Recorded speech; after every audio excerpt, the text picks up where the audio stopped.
Yeah, I appreciate everybody for coming through, man. If you support real boxing, truth, honesty, real boxing news, real facts, no feelings, please hit the like button as you come in. But yeah, I want to address some things right quick. Now, we've had every ethnicity, so this is not something that should consider race in this conversation, because a lot of people want to bring that up when it's time to put a fight together, but when it's time to address things as far as that, they don't want to get into it. That's why a lot of times I stick to it and I keep consistently jabbing at it, because I don't want to address things over and over. And if I do, I want to make it to the point where people won't recommend it or want to talk about it again in the future. But with these guys right here, these fighters that I'm looking at right now, and I'm going to start off with Anthony Joshua. Why is this guy getting a pass in boxing from everybody? Why is this guy considered better than Deontay Wilder and everything else, but he's getting a pass in boxing? Y'all don't see how biased that is? That a guy like him can actually get a pass? And people that's considered less of a boxer or can't box have more attention on them than that guy. Why has Anthony Joshua gotten all this attention all these years, and now people don't want to pay attention to him?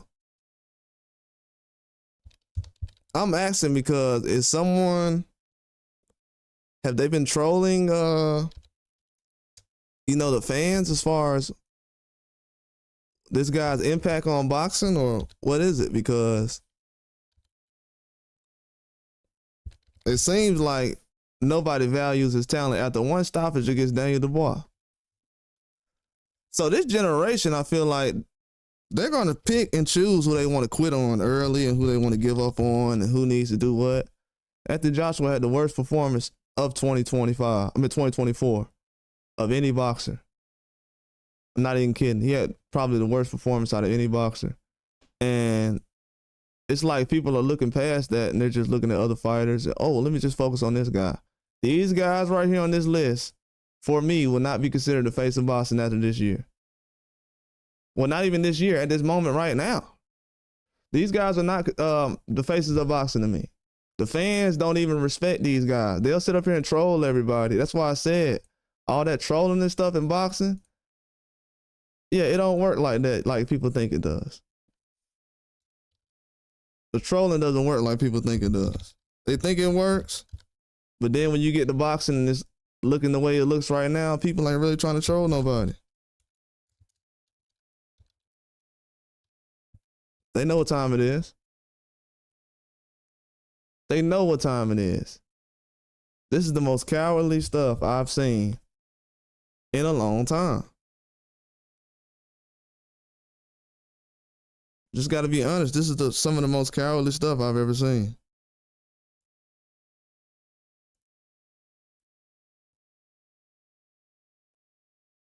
Because if you ain't gonna mention the fighter, just don't mention the fighter, man. But to mention a fighter and use his hype and everything else and his hard work to build up other fighters, I'm not really cool with that. I don't like this era of having to build up every fighter. And guys feel like they're better than other fighters. I just don't, I know YouTube ain't gonna push this out to nobody because, we already know these things. But that's not gonna stop me from bringing it up though. And they can try to hide the fact that, a lot of people behind these guys don't want to say anything.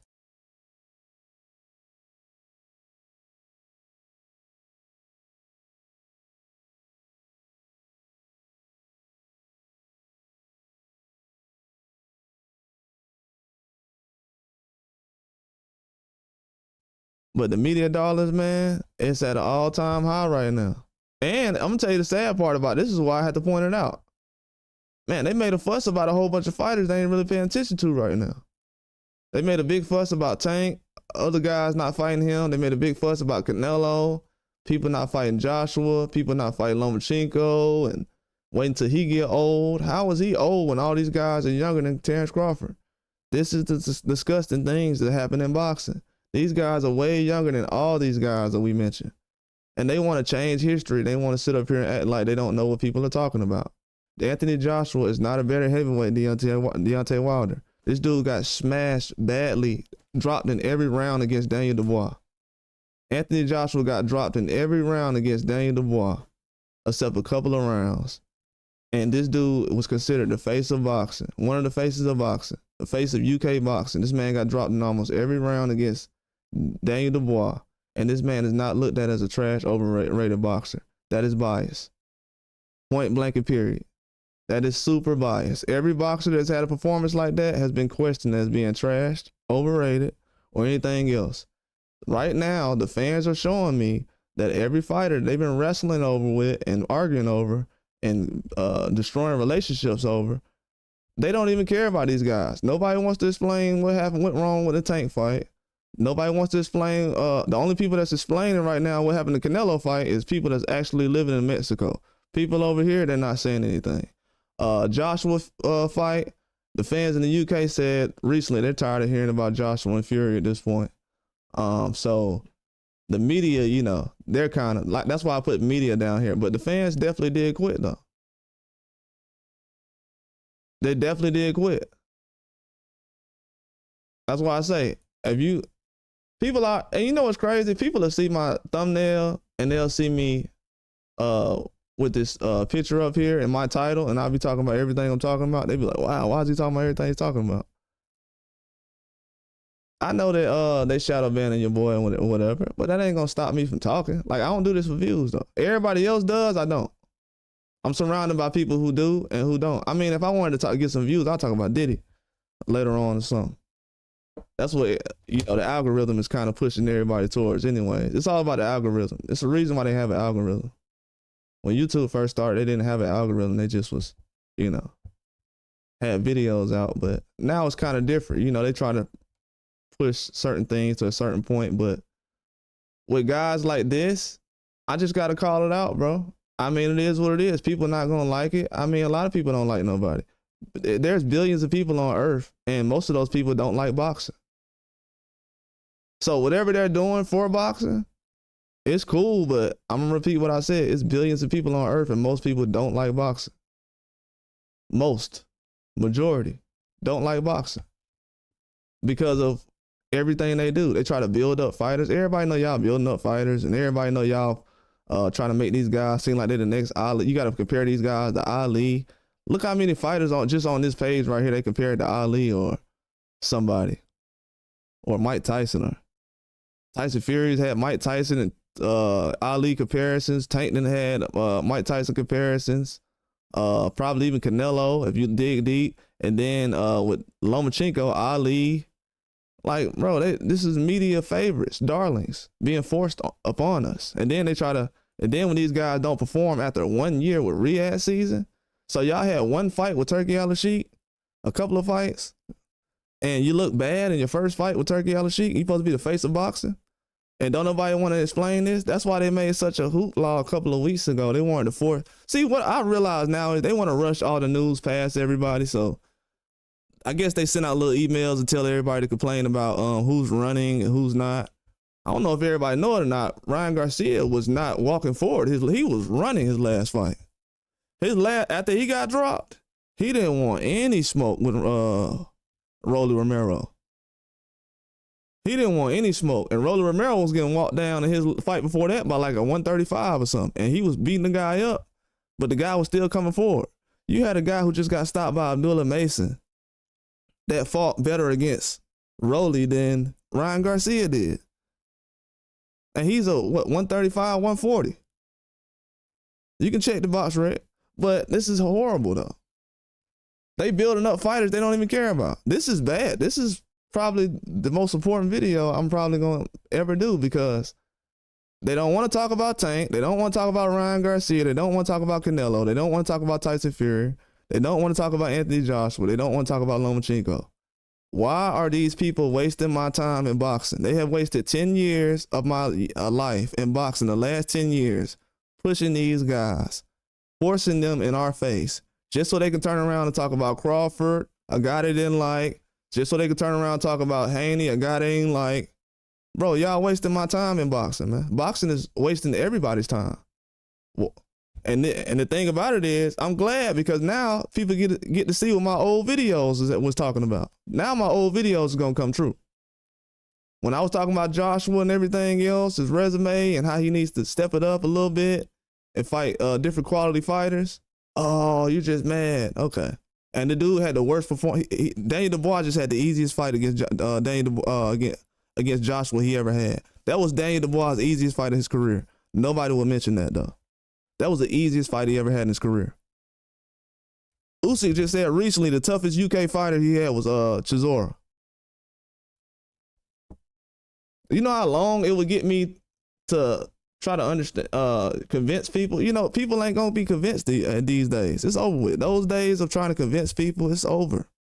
The media right now in boxing, whatever they think is happening and that's good, we have thousands of boxers. We have hundreds of, and this ain't no disrespect to Lamont Roach, we have hundreds of boxers like Lamont Roach who needs an opportunity, and the only person that gave it to him was Tank Davis. That's why I can't even disrespect Tank like that, because it's like the boxing industry is so biased that you wouldn't even know who Lamont Roach was if it wasn't for Tank. Most of these people didn't know who Eastside Cruz was if it wasn't for Tank.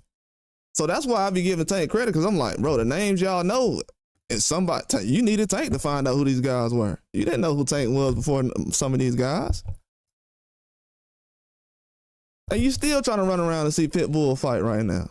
So like, what value are a lot of these guys bringing? What about Ryan? Like, who is he fault that we can be able to be like, oh, okay. And who is he gonna fight? Where's the hype? We just spent millions of dollars in the boxing industry, or time and money, basically say millions of time and money, to invest in this guy, the media push for this guy to be the next face of boxing. Now they talking about he's not even gonna have a rematch that they've been talking about for a whole year. So the boxing industry would now put millions of dollars behind a fight that's not even gonna happen. And they feel like, oh, why are the fans complaining, and why? Bro, why are y'all trying to build up fighters in 2025? Why are we still doing that? We still building up fighters in 2025? I can't even tell fans to enjoy the sport because they're building up fighters in 2025. They're building these guys up. Still right now. This is why you have situations. This is why you have situations like PBC that say, you know what, we just ain't gonna have nobody fight. Then people say, oh, why they ain't gonna fight Crawford? Man, please. Teofimo just turned down Sabril Matias, Tank, Ryan Garcia. People don't know it. Teofimo had the same kind of, he could have fought Ryan just like Rolly Romero did. Ryan reached out to him plenty of times to fight. But you know what Teofimo said? Oh, man, I need a PED test. Oh, okay. Oh, okay. So you hiding secrets too. Okay. That what's up. So you got a lot of boxers that's hiding secrets. They know that guys ain't clean.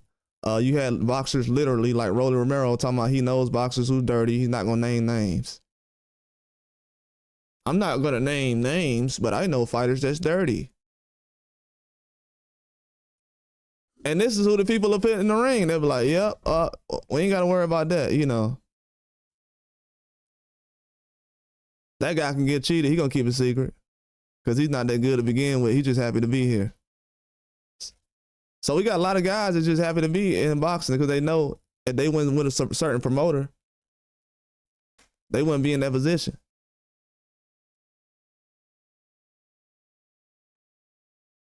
But Canelo, the way they've been talking about Canelo the last couple of weeks, I'm more of a real Canelo fan than they are.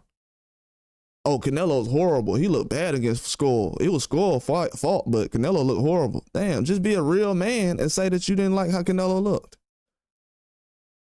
You ain't got to talk about how bad Canelo is, and then you say, oh, well, that was Skull's fault. And then you focus on how bad Canelo is. These dudes is cowards, man. They're not real boxing reporters. They can't report stuff. I don't care how many people sign with Ring Magazine or nothing. I've only seen one reporter talk about the PED situation. That was Dan Raphael. I wasn't too surprised but that just goes to show. Maybe when you associated with certain conglomerates, you gotta move a certain way. You gotta be a company man, but being a company man, everybody's a company man. People, you know what's crazy? People make it seem like, oh, well, these guys, you know, they do it for money and views. Bruh, don't tell me about somebody that's selling out, trying to make it seem like everybody else can't sell out. Why is a whole bunch of people acting like everybody else who covers boxing and watch boxing can't start a YouTube channel and start selling out or pushing narratives? Everybody can do that for money. There's plenty of guys that can sit up here and do it way better than some of these other people are doing. Push narratives and get views and money for YouTube or boxing, make money off boxing just to make money off of it. It's plenty of fans who know more about people that's on YouTube that can do that. It's people that choose not to do it. People got integrity. But you got 5 or 6 people that do it, and then, you know, the bad part about it is you have the boxing companies that they're okay with that. They're okay. You literally have people that's hiring people that tear down other fighters. How are you gonna hire people that tear down the best fighters available, that's making the best fights? You have the boxing industry hiring people to slander the fighters who make the best fights, and they will tell you that you need to pay $90 and we making the sport of boxing better. Then you have fans that won't even mention not one of these fighters I have on the list right here. Do y'all see that every video I've been dropping is starting to become true? And this is just full circle right here. Nobody will mention these fighters. All these guys have some kind of they psychologically damaged, bro. They don't want to stand up for themselves. You got a lot of people who's weak. They don't really know the truth about things. They just go off opinions and feelings. But this goes to show right here that Turki Al-Sheikh exposed everybody in just a year. You know Tyson Fury's not the best. You know Anthony Joshua's not even close to being the best. He just had Daniel Dubois just got the easiest win over him in his career. You know Canelo's not the best right now. You know, well, from what we've seen from Tank, I mean, we got guys that still saying that, but most of the people saying that is from where he's from. So, Ryan Garcia, yeah, everybody quit on him that fast. I don't like front runners, man. I don't like the front running. I don't like the hype. I don't like guys being hyped up. I don't like fans being fake fans and not supporting guys at the losses. They want to attack fighters who fans support at the losses. The only reason why people even mention Deontay Wilder is because he has a fan base and fans that support him after losing. But then people will say, well, y'all cry about anyway getting dropped. It's just a drop. He only got dropped. Why are y'all complaining? Well, when the Wilder gets dropped and it's just getting dropped in a fight by a guy who's 100 pounds heavier than him, for some reason, it's a big deal. I don't like fake. There's too many fake boxing fans walking around. Too many fake boxing fans. Too many. Way too many fake boxing fans. Won't even give Usyk credit. Usyk has done more than everybody on this picture. Usyk would not get more credit than these guys that's on this picture right here. They can sit up here and say Usyk the greatest thing since Muhammad Ali. They're not going to give Usyk credit. Usyk is not a media favorite, and he's a white guy. So the race thing is not an excuse in this one. They have all kind of different kind of color media favorites. Trust me. I be getting shadow banned talking about a white guy or a black guy. At this point, I can be talking about Tank or Ryan. I'm going to get shadow banned talking about either one of them. To be honest with you, they kind of let me talk the way I want to with Canelo, Lomachenko, Fury, and sometimes with Fury, I don't know. Joshua. Yeah, Canelo, Joshua, Lomachenko, yeah, they let me do what I want to. When it gets to Tank and Ryan, I gotta watch how I move a little bit. You know, somebody behind the scenes is listening to every word I say for some reason. So, you know, you gotta be careful when you're saying that media favorites is a big deal. I mean, if everybody's okay with paying $90 for all the fights they've seen from these guys and they felt like that last era we just got out of, help build up the sport of boxing, that's cool then. That's fine. But I just know the fans lied to my face though. Every fan that came over here talking about guys was the best, trolling me and everything else, all these fighters spent 1 year, except Lomachenko, spent 1 year, well, except Tank, had spent one fight or 1 year with Turki Al-Sheikh and has been exposed. Tank hasn't even been with Turki Al-Sheikh. Tank, I give him more credit because the guy who made him look bad in the fight is a guy he actually picked, handpicked. So he gets a little more credit than everybody else. You got guys that's not handpicking guys. Well, to Canelo, technically, kind of. He could have went the other way because he already skipped mandatories. He didn't have to fight William Skull. And that was a fight I said on here. Hey, I don't know why this fight happened. It's not a good style matchup. Blah, blah, blah, blah, blah. It's not a good fight. It's a waste of time. Then everybody tells you after the fight, oh, it's a waste of time. I got a video on here saying that Rolly versus Ryan was a waste of time. I said, why is the dude fighting his friend? Then later on, people say, oh, it's a waste of time. So the media, they'll remix my stuff, and then they'll go out and try to push narratives with other guys. But I'm telling you right now, bro, I don't care. It could be my cousin, my mom, my dad, if you're black and you're not calling out Joshua and Tyson Fury for just getting embarrassed by a cruiserweight. Joshua just gave Daniel Dubois the easiest win of his career. The man got dropped in like 5 rounds. He got dropped out of like 4 out of 5 rounds or something. He got dropped in like the 1st, 2nd, 3rd, 5th, and 6th or something like that. I don't know what it was. Dude got dropped like five times in like 6, 7 rounds. And it was the easiest fight Dubois ever had. Deontay Wilder could never have a performance like that. But you have fake ass fans out here that come out here and they just so damn biased that they'll sit up here and look at Anthony Joshua's last performance and say, I need to see him in the ring with Tyson Fury. To do what? What the hell did he do in his last fight that makes you think you want to see him in the ring with Tyson Fury? Get these WWE boxing fans out of here, bro. They're making up fantasy fights on the run. They don't cover boxing. They don't know that Teofimo just turned down Sabril Matias a couple of months ago. But they'll say that he's going to fight Boots. How? How's he going to fight Boots? What has he shown you that he's going to fight anybody like Boots? But they'll believe that stuff because they need something to believe in. They're not building up the sport. They're building up their own kind of ideas, man. Like I said earlier, there's billions of people who don't watch boxing. They're not into the racism and everything else. People have jobs, bro. Most people on this earth is chasing a dollar. They're trying to make sure they're trying to chase a dollar. They're trying to make sure their community good and safe. Ain't nobody got time to be trying to chase no narratives in boxing and build up no fighters. There's billions of people that don't watch this stuff. Period. If you think that's far-fetched, cool.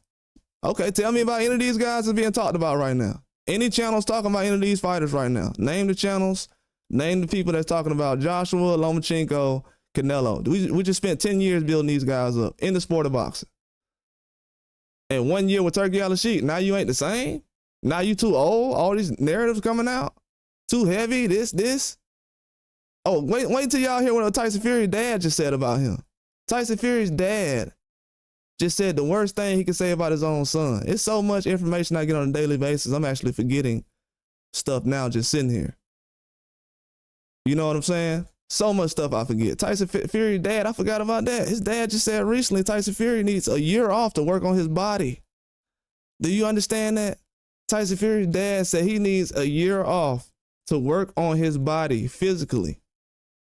He needs a year off. This man is almost 40 years old. His daddy just said that he needs a year off to train his body. And y'all don't even know what that means. Well, I ain't gonna say y'all. I mean, people don't even know what that means. Y'all know what I mean. People don't even know what that means. If the man say, hey man, my son need a year off. Do you need a year off to restructure your body? To get physically prepared to fight somebody else? And you know what's crazy too? I keep hearing people talking about Haney running and Ryan Garcia running. I don't know if people know it or not, but Tyson Fury was on the back foot like he was in a batter's box or something, like he was Barry Bonds or something. Dude was on the back foot a lot when he fought Usyk, both fights. Then he was on the back foot. Then Ryan Garcia was on the back foot during the whole time against Rolly Romero. Didn't throw the left hook at all. Why is that? And then he didn't even throw the left hook. And y'all know this. I don't call guys quitters like that. That's a quitter. You was in a ring with Rolly for 30 minutes and you didn't throw the left hook. So you got two fighters that was just running and quitting. Canelo didn't even try against William Skull. The man made $80 million that fight.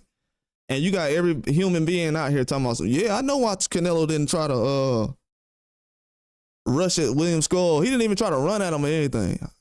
$80 million. $80 million. Turkey Al Sheikh paid that man $80 million for that fight. And he didn't try to run at him, kick him, or nothing. $80 million. That's what the sport of boxing has done. You ain't never gonna see Floyd get paid $80 million for performing like that. But you know what?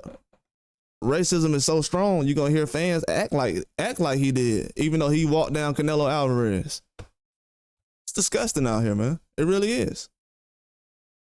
It really is. And I'm gonna throw an even better comparison out there too. Y'all see how when Canelo Alvarez lost to Floyd, you see how Americans, that everybody trying to run around, you got people talking about, oh, yeah, Americans, man. Americans, even black guys in America, they be racist too. And we're so racist, why the hell is Canelo Alvarez celebrated more than our fellow black fighters in America? Why is he given respect after getting walked down and beat by Floyd? Why is he getting called the face of boxing and people in America is respecting and giving him respect? After basically getting destroyed, having Floyd's easiest win as well. Matter of fact, I'm gonna go a step further. Anthony Joshua is Dubois' easiest win.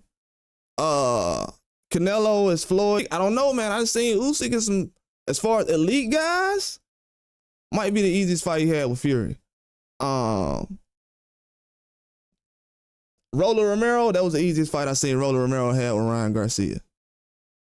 So these are the easiest fights a lot of these guys have ever been in. And these are considered the faces of boxing. And you got millions of people. So these guys, and I'm going to tell y'all something else too. I'm supposed to do a video, but I'm going to go ahead and say it right now. Because if anybody says this after I say it right now, I know you watch it. I know you copy. You copy. But the faces of boxing now, why ain't nobody saying nothing about Ryan Garcia and Canelo's pay-per-view numbers? It's been 3 weeks. I haven't heard anything about Canelo Alvarez or Ryan Garcia's pay-per-view numbers. It's been 3 weeks.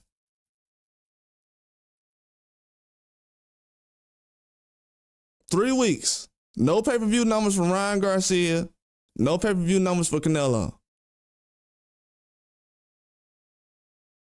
Why we have all these reporters getting hired right now to basically just cover boxing on a daily basis? Got every kind of resource they can find. They got any kind of interview, and they can get in touch with any kind of boxer right now.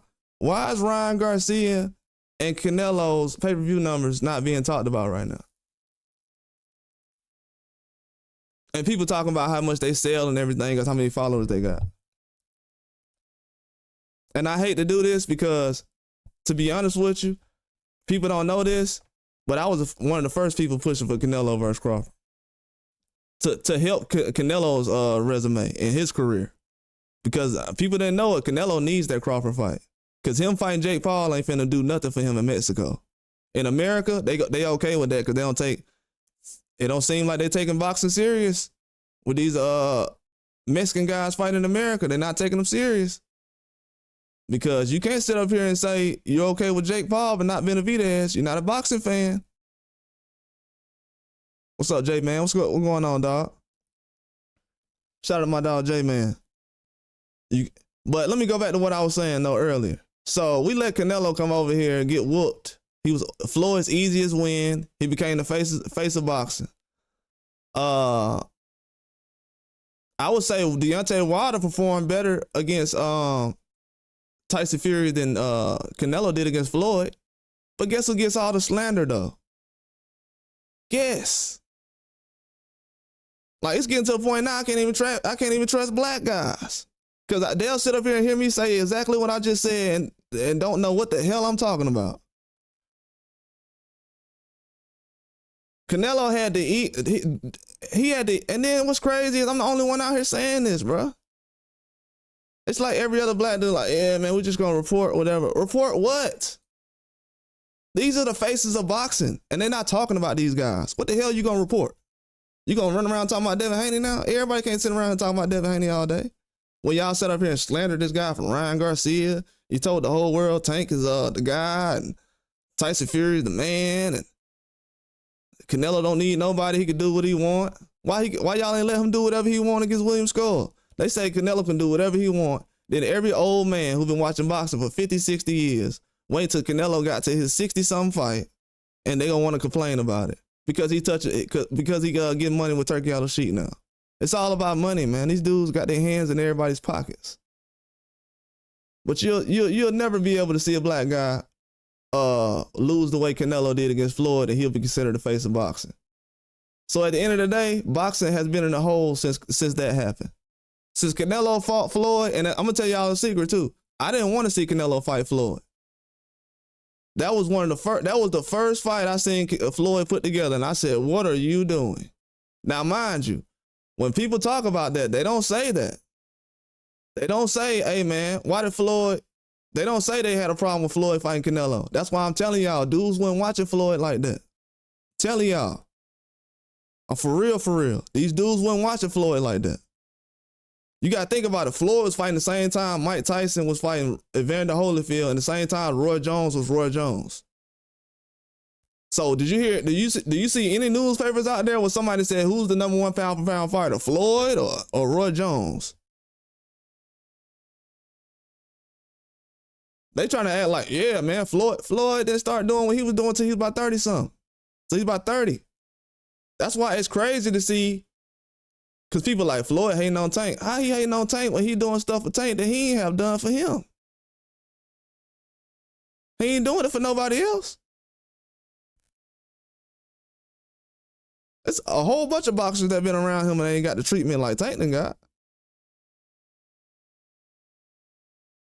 Then you got guys turning down certain fights. I don't want to fight this certain person and this person and that. It's just too much going on. Then guys have turned down fights with Lomachenko. Then Ryan had turned down fights with Shakur and Pitbull twice. Well, Pitbull did the second time because he said he had a tough fight, which he did. And which he did have a tough fight. And it was going to be hard for Pitbull to fight that tough fight, then turn around and fight in May. I had knew that already. That's why I said, what is Pitbull doing? Trying to fight twice. So that's crazy. But the media favors, though, how these guys going to grow the sport, though. We still ain't, I'm telling y'all, they haven't said anything about Ryan Garcia pay-per-view numbers or Canelo. It's been 3 weeks. The faces of boxing. 3 weeks. They talking about who Devin Haney going to fight next. I thought y'all said y'all didn't want to see him fight no more. So you spent the whole year saying you didn't want to see him fight, building up Ryan Garcia. Then it's time for Ryan Garcia to get off suspension. They done went through all kind of ways to get this dude off suspension. Instead of him get suspended from the day he got caught, they talking about we gonna start it from the day he had to fight. What? From the day he had to fight? So April 20th? And he still ain't come back and fight Devin Haney? Still can't admit that he needed a tune-up? Still can't admit that he ain't looked good and possibly took some stuff? It's crazy. It's crazy out here. But I'm going to tell you right now, when I cover boxing and I click on here, I think it's 2 people in here right now. Trust me, I'm not a jealous person. I would never be mad to only have 2 people in here. I appreciate the 2 people who are in here because I'm going to let you know why. On other channels, they're not mentioning any of these guys they have on this picture right now. I'm telling y'all, this is my victory lap right now. Right now. Right now is my victory lap. All the guys that I told y'all they was going to start talking about, they talking about right now. Oh, y'all probably agree as well. The guys y'all been talking about, that's who they talking about right now. They know what time it is. They know it's a new era now. Now you got guys asking Keyshawn to make a big fight. Now you got all these fighters right here, Tank, Ryan, all these Tiafimo and everybody else But now they reaching down talking about, oh yeah, well, Keyshawn, he gonna make it happen. Keyshawn next fight, what's going on, Flat Out? I mean, I forgot to give you a wrench yesterday, dog. I mean, everybody subscribe to Flat Out. Put your link in the chat, man. Everybody subscribe to Flat Out TV. I forgot to tell him the other day. I subscribed to Flat Out TV actually. So I've been actually subscribed to Flat Out TV on the first channel and second channel. So I actually watched Flat Out TV for years. So I watch Flat Out TV. So everybody subscribe to Flat Out TV, bro. He got a very good channel, bro. One of the most underrated channels on YouTube. It's a fact. Definitely subscribe to Flat Out TV. Flat Out TV was one of the first guys I seen call out Derrick James. Am I lying, Flat Out? Flat Out, one of the first guys I seen call out Derrick James. And that's when I said around that time, I was like, bro, everybody getting this dude a pass? And look at Derrick James now. I'm telling you, I already went through the Derrick James thing recently, but Derrick James done made so much money off of black guys and stuff like that, man. Come on, man. Look at what's going on with this dude, man. Look at what's going on with this guy right now. Yeah, look what's going on with this guy. Flat Out was the first guy to call out Derrick James. Everybody like, man, I don't know what's going on with Derrick James. The usual? The usual. Come on, man. Common sense, dog. You got, in boxing, bro, we got to get to a certain point where everybody's opinion ain't our opinion. If it's going to be an opinion, you ain't supposed to agree with everybody. Your opinion ain't supposed to be the same as that thing somebody else said. That's the thing where I be having problems with opinions. It's like, bro, that's your opinion? Nah, you talking like there's facts, though. You got to address your opinion as an opinion, not like a fact. And the fact of the matter is, we ain't really got no good trainers in America like that right now. Or the guys we do got that's good trainers, they ain't getting the attention they deserve. Like I said recently, people had a problem with me saying that Bomac helped Chris Eubanks. They had a problem with me saying that. That's why I'm like, at a point right now, the only thing I'm doing right now is holding up the mirror. I'm just showing everybody, hey man, because I got a lot of other stuff I got to talk about too. But I'm just showing everybody right now, hey man. Hold on, let me take these ads off, because I know how they be doing.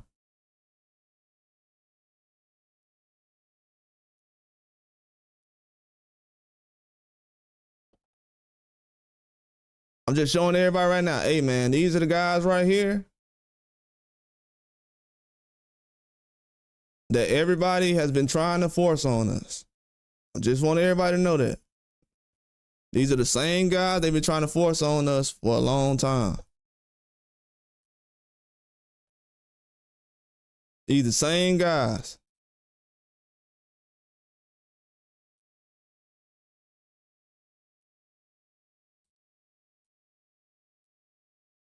These the same people they always had, man.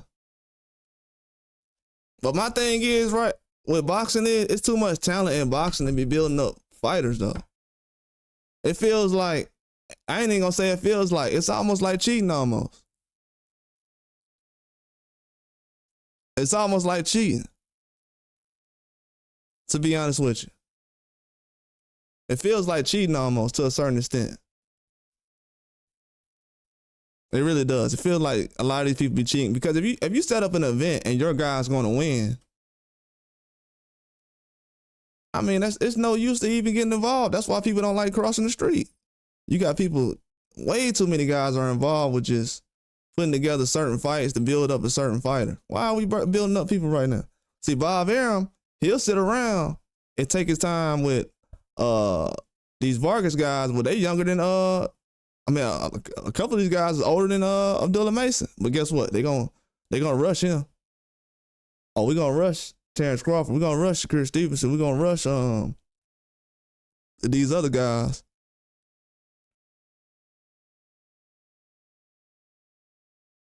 It's crazy, man. We got guys in their 30s right now, and fans is like, hey man, would you fight this guy? Why is this guy the face of boxing? And he's not even fighting people that you're asking for. I'm just so confused by that, man. I'm just putting this up there right now to show everybody, like, man, don't let these people tell y'all about these guys after today. After today, don't let these people tell y'all about these guys, man.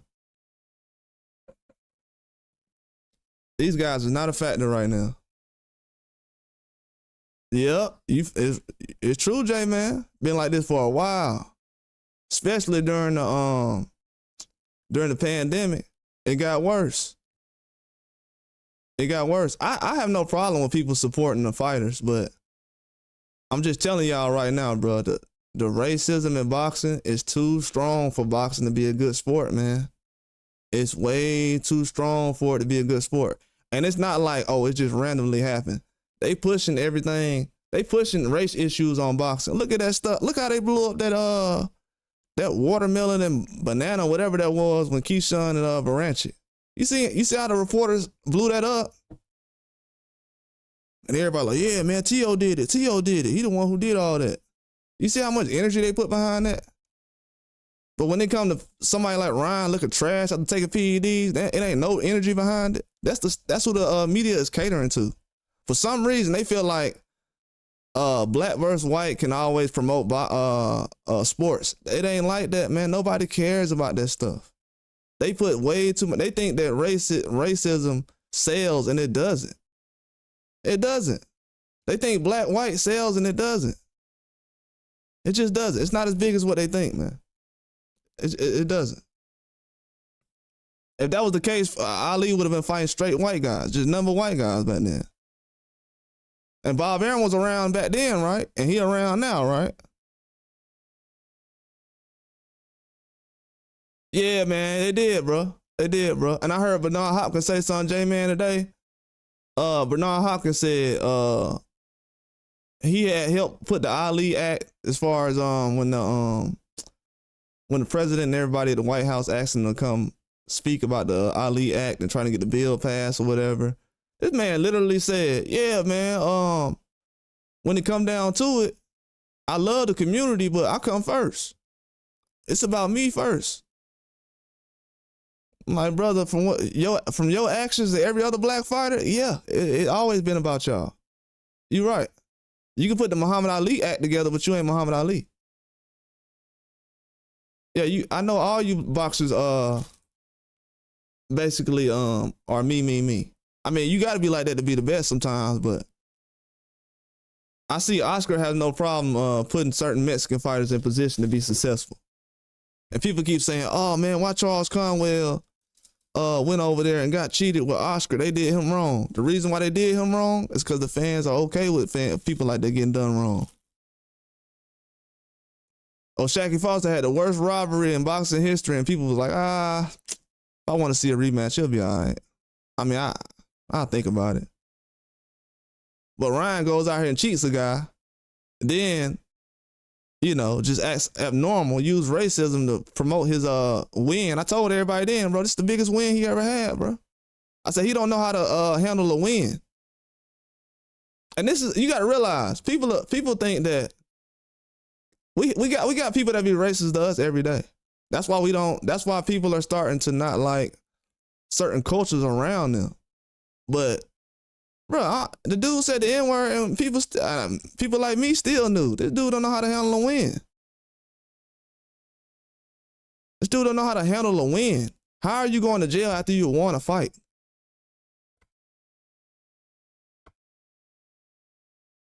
A guy who had mental issues already, that mentally already checked out, can't keep a girl around him 5 minutes, ain't worth $1 million with $1 million in his pocket. It just, the fans are getting played, bro. Like they did all this the last 10 years. What have we got out of boxing from these guys right here and the narratives that the media has pushed to protect them? What have we got out of boxing? Protecting Lomachenko or Tyson Fury. Tyson Fury, the only win he got is Deontay Wilder. People say Klitschko. Klitschko 50 years ago. Klitschko almost 100 years old. And people talking about, yeah, Tyson Fury fought Klitschko. And who else? Who else he beat? He got walked down by a cruiserweight, man. It's embarrassing. It's the most embarrassing thing that can happen to a guy, especially one of the biggest heavyweights of all time. You can't get walked down by no cruiserweight and then think yeah, man, we're gonna make this super fight between Joshua and Fury. A super fight? These guys ain't even the best heavyweights. Not even fighting the best heavyweights. Telling you, bro, a lot of people, You said, bro, I had a convo with Rampage Jackson about Ryan, his racist rant, and he was the ultimate raccoon. Flat out, I'm glad you said that, brother. Let me tell you about something about Rampage that I recently, that I found out about him. Rampage Jackson has a son right now who's an MMA fighter. Rampage Jackson's son is 0-1 in MMA. Now flat out, this is no joke. This is no joke. I have a dude, I just found out, a guy who I got into wrestling and MMA in high school. Found out recently that he's a champion in MMA. So look, listen to this. So a YouTuber has trained a heavyweight champ in MMA, and Rampage Jackson's son is 0-1. And I just found it, hey J man, I just found this out 3 or 4 days ago. I was studying for a fight. And I'm like, dang, that's my little brother. He a heavyweight champ. I didn't even know that. And I trained the guy. I ain't talking about train him like I did a couple of, I'm talking about I trained him since he first started until he went to college and everything. So I got the man in the MMA. And I be walking around like I'm regular and stuff like that. But I had to realize recently, bro, I be doing a lot out here, bro, that I really be overlooked. I told people recently, I went to college with, I was out there in Iowa when John Jones was out there. I don't know if people don't know it, but John Jones was wrestling in Iowa at a junior college and was putting in business. You know what I'm saying? So, shoot, my brother done trained a couple of guys at PBC. And my brother done trained a couple of MMA fighters too. My brother done trained guys like MMA fighters. My brother don't even know MMA. He didn't even know MMA, and he was over there training with John Jones. Didn't even know. I can't name drop the boxers that he was training, you know, but or watching over. But I'll just say my brother came to me one time after he was out there helping some guys, and this was like mid 2000s, like 2000 and mid 2000s. This is like when PBC first started. And my brother was like, hey man, you know a guy named Al Heyman or something? I was like, yeah, I know who that is. He was like, oh, okay. I said, why? He was like, oh, I was on the phone with him. And I was like, you was on the phone with Al Heyman? He was like, yeah. And me and him, they ain't talk about it. I just like, okay. But yeah, man, people think they be knowing certain, and me and him don't even talk about boxing or nothing like that as far, well, he knows about boxing, but he just knows about what I told him. But he ain't even know none of the guys that was champions and stuff like that in boxing. Or who he was training. This dude was training UFC fighters and boxers. And my brother, he's like a physical therapist almost. Like he's one of the best physical therapists in the world. He's trained a lot of people. But, and this is not me gassing myself or nothing. I'm just saying some facts right now as far as what I just realized recently. I didn't know dude I trained as a kid was and the dude a year younger than me. When I was in the 9th grade, he was in the when I was in the 10th grade, he was in the 9th grade. You know what I'm saying? So when it comes to actually making a product, I have a resume now. I'll just say that as far as everybody else. I'll let y'all know who the guy is sooner or later, but as far as a product, I have a resume. When it comes to training guys, yeah, I technically trained a heavyweight champion in MMA. And he just knocked out a dude recently with a kick and a punch, and he a wrestler.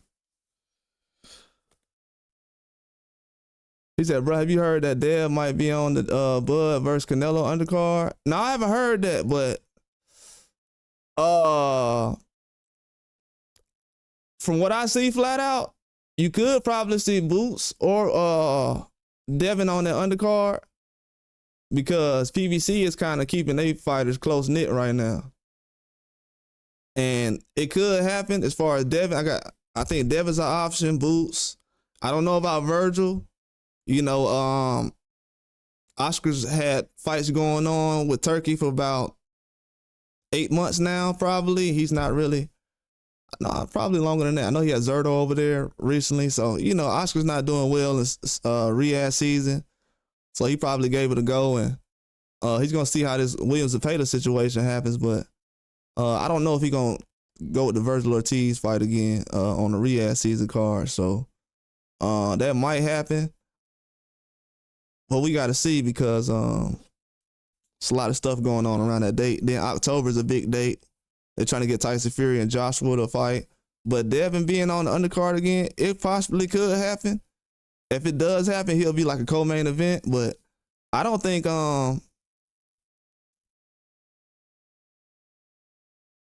yeah, he is low-key in line to fight Pacquiao. I'm going to tell y'all a secret. Ryan Garcia was going to fight Pacquiao last year after he fought Devin Haney.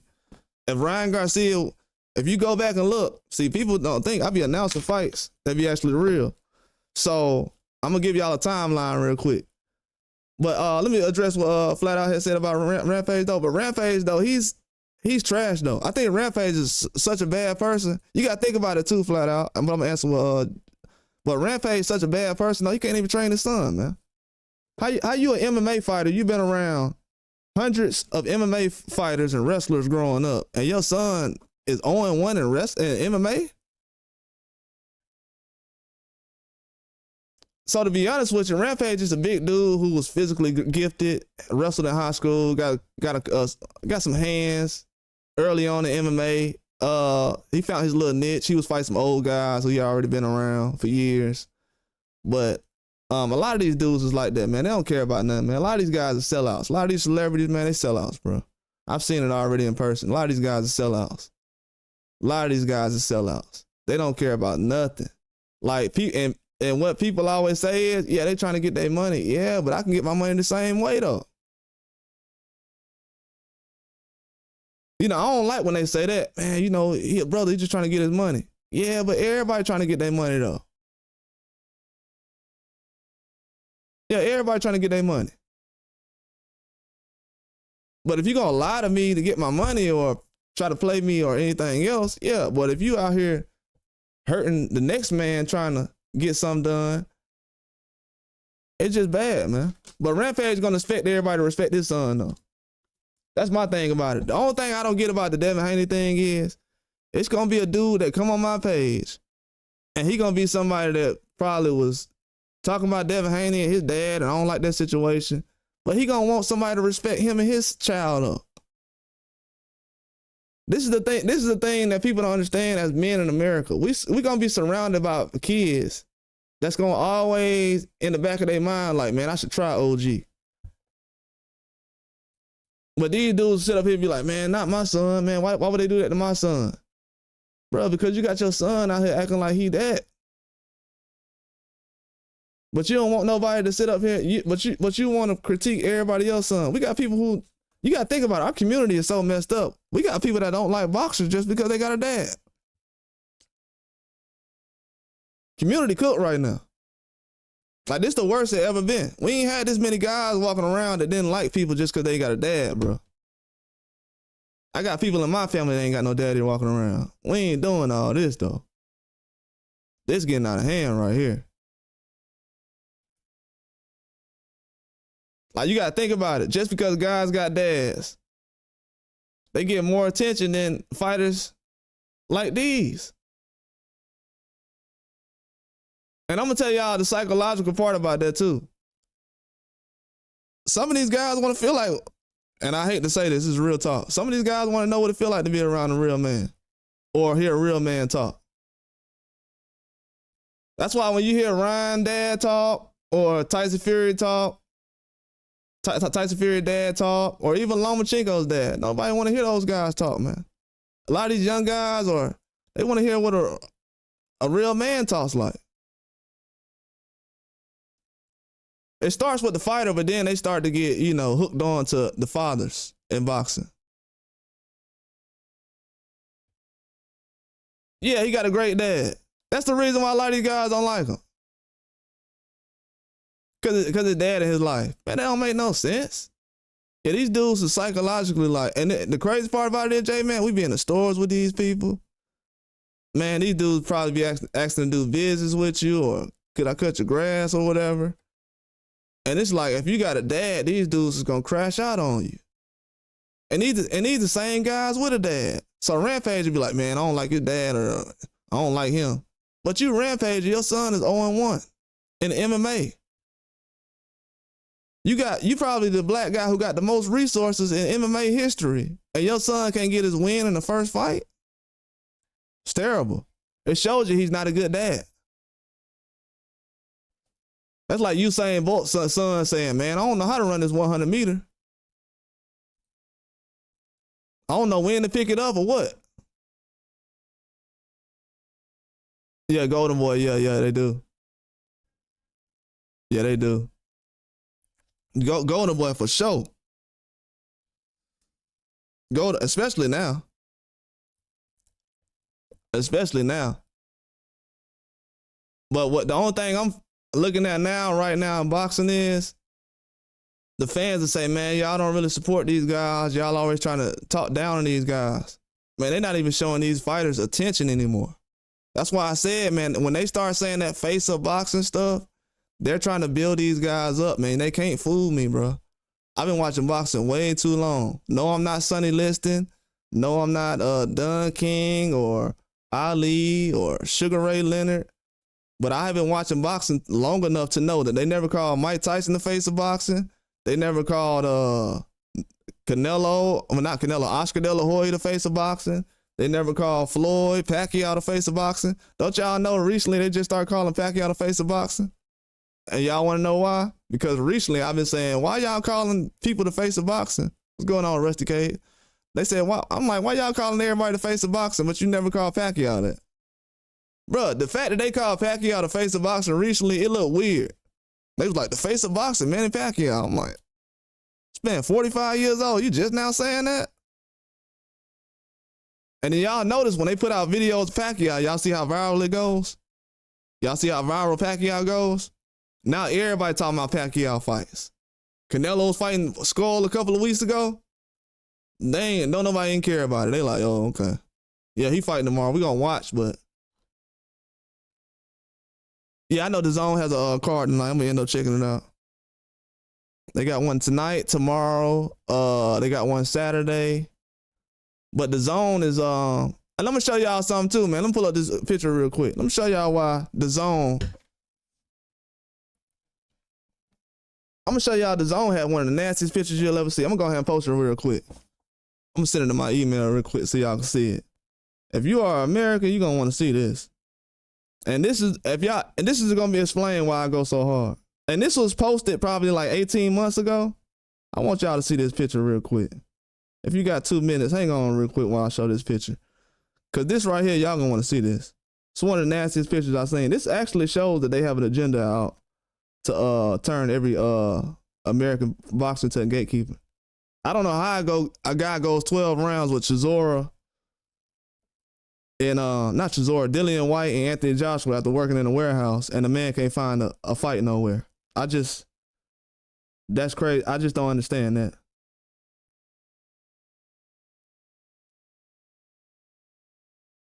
I've never understood that. I'm like, whoa, dudes can't find a job nowhere? Yeah, Manny legs all the way gone. And then people don't know, but Manny Pacquiao trainers was blaming, he had his physical therapist blaming Freddie Roach for why he lost. Freddie Roach blamed the physical therapist why Manny lost. They said something about Manny was running heels before the fight he had with Ugas. I don't know why that people keep saying that Manny or Spence was running heels before a fight, but that sounds insane if anybody was doing that. It had to be some kind of narcotics involved if dudes got a fight lined up with a champion and you running heels. But yeah, let me show y'all this picture real quick. I'm gonna pull this up. Give me a moment. But this is why I go so hard, because I know what's going on. And they don't like that I know what's going on. And the fact that I even waited this long to post this shows, it's gonna show how dangerous I really am. Show you that. And it shows I got patience. But Yeah, I'm surprised ain't no other black men posted this, but I'm a different kind of black guy. Hey man, look at this right here. This was posted on the Zone's page. I got this morning. This was a couple of months after Wilder. This was the same month that Wilder fought Joseph Parker. So they got Munguia, Ryder, then Conor Benn versus Dobson, right? Look at that picture. What it says right there. Hey, what's that line? Team what?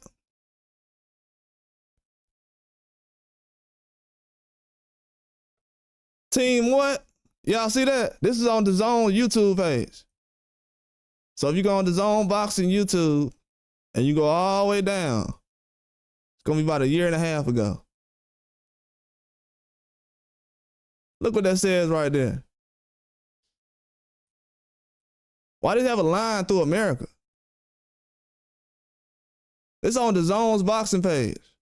This was posted a year and a half ago. Y'all know how long I waited to post this? A year and a half. I waited a year and a half just to post this. Because I said, you know what? I want to see how the media and everybody acts from this point until I feel like I want to talk about it. You said, what's the issue? I'm Rusty Cage. Why do they have a line through America?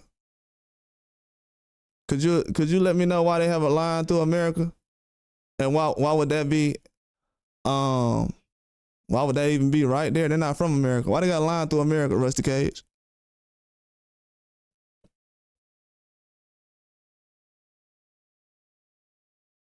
Does anybody know why they got a line through America?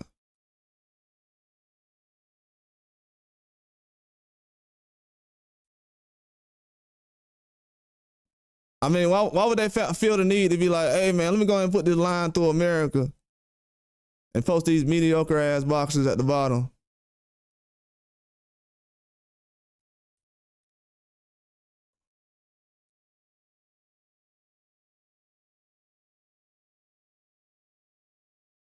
Bro, you say Rusty Cage, you say something else dumb, I'm gonna block the fuck out your ass right now. I'm not. I just told you I waited a year and a half to post this. I will block the fuck out your ass and have you have make you build a whole nother account. You say some dumb ass shit right now. Talking about lying and shit. You say one more thing dumb, I'm gonna block the fuck out your ass. So you better sit in the background like everybody else do.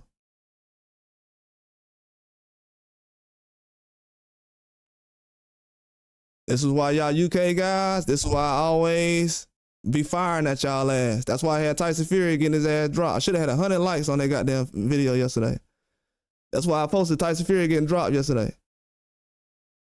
I fight for America more than anybody on goddamn YouTube. Every day. And this is the reason why. And I still report the news unbiasedly.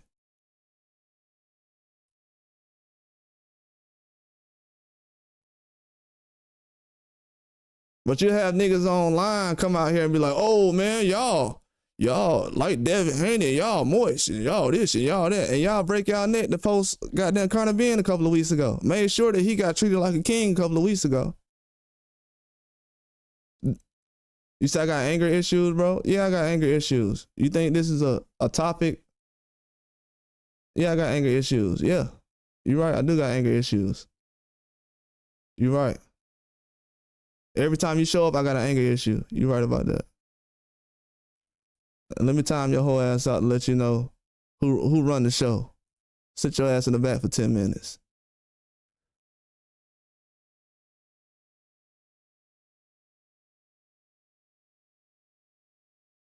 Yeah, Chinue.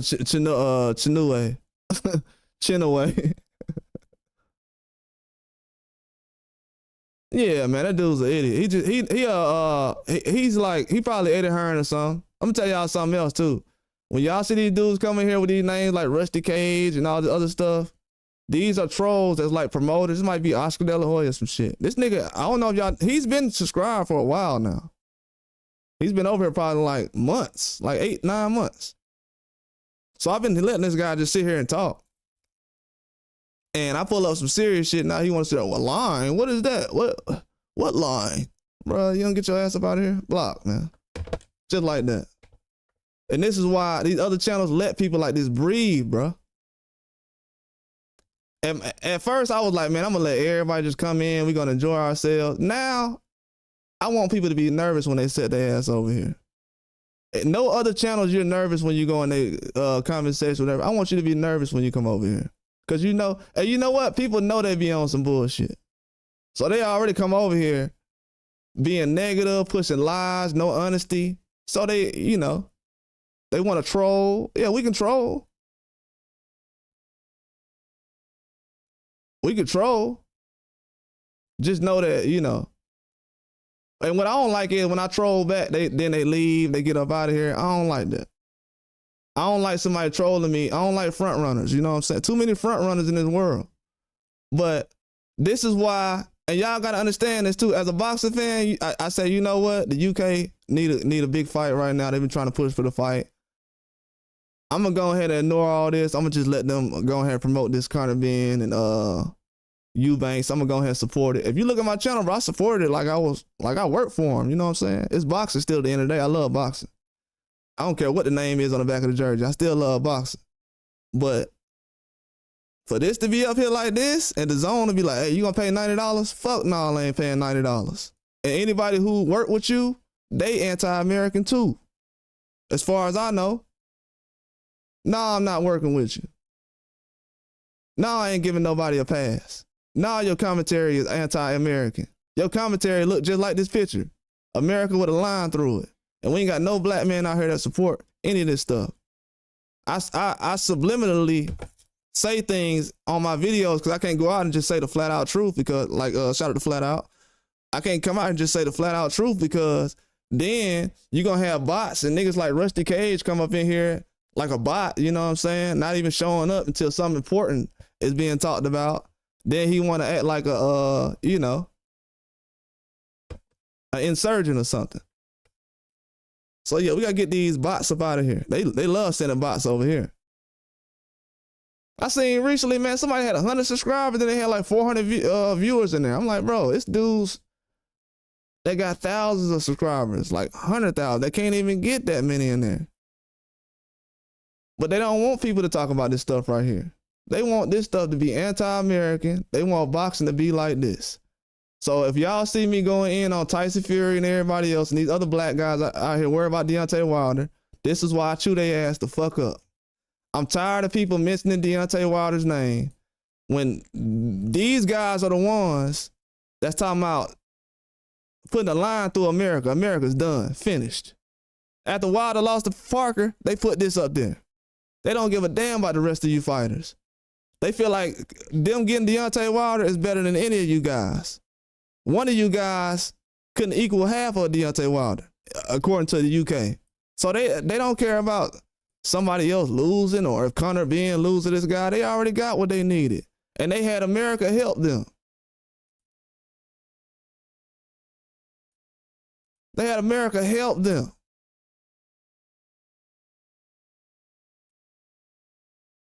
Build up the zone with black fighters. Tevin Farmer. Build up the zone. The zone ain't have no fights when Tevin Farmer was on there. Danny Jacobs. Vuvu Andre signed to the zone before Boots, before Triple G, before Canelo, and he don't get no credit. Devin Haney was the first young star to sign the zone, especially as an American. Is he gonna get the credit that everybody over there now getting paid? Nah. But dude's gonna sit up here and do the same thing he doing though. Now Teofimo, oh, I want to be out my contract. You was happy being a slave a minute ago. Now you want to be out your contract? So yeah, if any fighter's getting built up right now, it's guys like Conor Ben and the rest of these guys. They getting built up. A fighter like Devin Haney, nah, he ain't getting built up like that. Nah, he can't fight a guy. He can't weight train a guy from 160 and then run up in there. Matter of fact, Devin Haney can't weight train a guy from 154 and be like, hey, I'm gonna fight him. He can't do that. Conor Ben can. And Conor Ben's not undisputed. Popularity destroys everything. He said now Eddie is one of Devin's biggest detractors now. They cheated the fuck out of him, out of Devin. I'm gonna tell you something else too. The dude Maxie Hughes, he fight tomorrow. Maxie Hughes said that Eddie Hearn offered Maxie Hughes to fight Ryan Garcia before Ryan Garcia fought Fortuna. I'm gonna tell you why this is very important. Eddie Hearn asked a 135, a 130, 135, a small 135 to fight Ryan Garcia, who was around 140 at that time. So for Eddie Hearn to be like, man, I don't know what the weight issues was. Bro, you was finna ask Maxie Hughes to fight Ryan Garcia. Then right after Maxie Hughes said, yeah, I'll fight him. What's up with the money though? They went with Fortuna. I guess he took less money. And, you know, that's how it went. But Eddie been known that Ryan Garcia wasn't no real 135 like that. So when the Devin Haney situation happened, he knew what time it was. They've been trying to get small fighters for Ryan Garcia. All these guys fight small fighters. That's why everybody trying to ask Devin to fight Boost right now, because ain't nobody else. They don't believe Teofimo will do it. These other guys. Then Devin Haney put out this list, and then Devin Haney was the first person to call out Conor Benn. Now Tank called out Conor Benn, Shakur Stevenson. So the guy they say ain't gonna fight nobody. These other fighters trying to copy what he doing. He called out Teofimo Lopez before the pandemic and Rolly. And it's on video. When he was in New York looking at the trash cans, where Rolly at? Because he trash. Going through the trash cans. Rolly ain't want to fight him then. I'm telling you. People always, and a lot of people trying to figure out what fighter that Floyd got that can replace Haney and everything else. Bro, at the end of the day, last time I checked, the guys who had more input on Floyd Mayweather was his daddy. And the guy who had the most input on Devin Haney was Floyd daddy. So Floyd ain't really the sauce that everybody think he is. And I love Floyd as a boxer. As a promoter, he's trash. And no way Oscar De La Hoya is supposed to be bigger than you. And you able to have conversations with Ryan and everything else, and you know, you going against your proteges and everything. That's crazy. What kind of boxer goes against his protege? I don't even think Oscar De La Hoya went out his way to kind of cut down Canelo. He ain't put out no sparring videos or nothing else. So it's a lot of stuff that goes on right now where it's like these boxers are contributing to the mess. They ain't building up no fighters. They get into it with Tank, then it's a couple things with Tank. They going back and forth. But man, I got a members only video. They flagged the video, but I went in so hard, bro. Cause bro, enough's enough, man. Enough is enough. We got too much talent in America to be turning everybody into a gatekeeper. Then you had American fighters build up the Zone app, and they don't get respect for it. Tevin Farmer went out there and helped he built up the Zone's app. But you give a decision to William Zepeda. We haven't been valued for the last 10 years. Ain't nobody out here fighting for us. Nobody. Y'all got guys getting popular just because they dad, and then people like, man, Deion Sheridan, man, his son ain't good. At least he went out there and got a scholarship on his own. This dude, Conor Benn, ain't even Deion Sanders' son.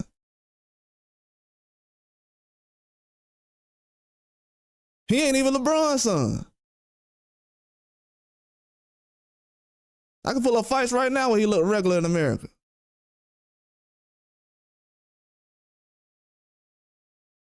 So what we doing? We going out to popularity or what? Because lately I've been hearing that popularity rules boxing. Then you got people putting lines through America, the Zone. Look at this crap. This on the Zone's app, dog. Could y'all believe this? As an American, do you want to spend your money again like this?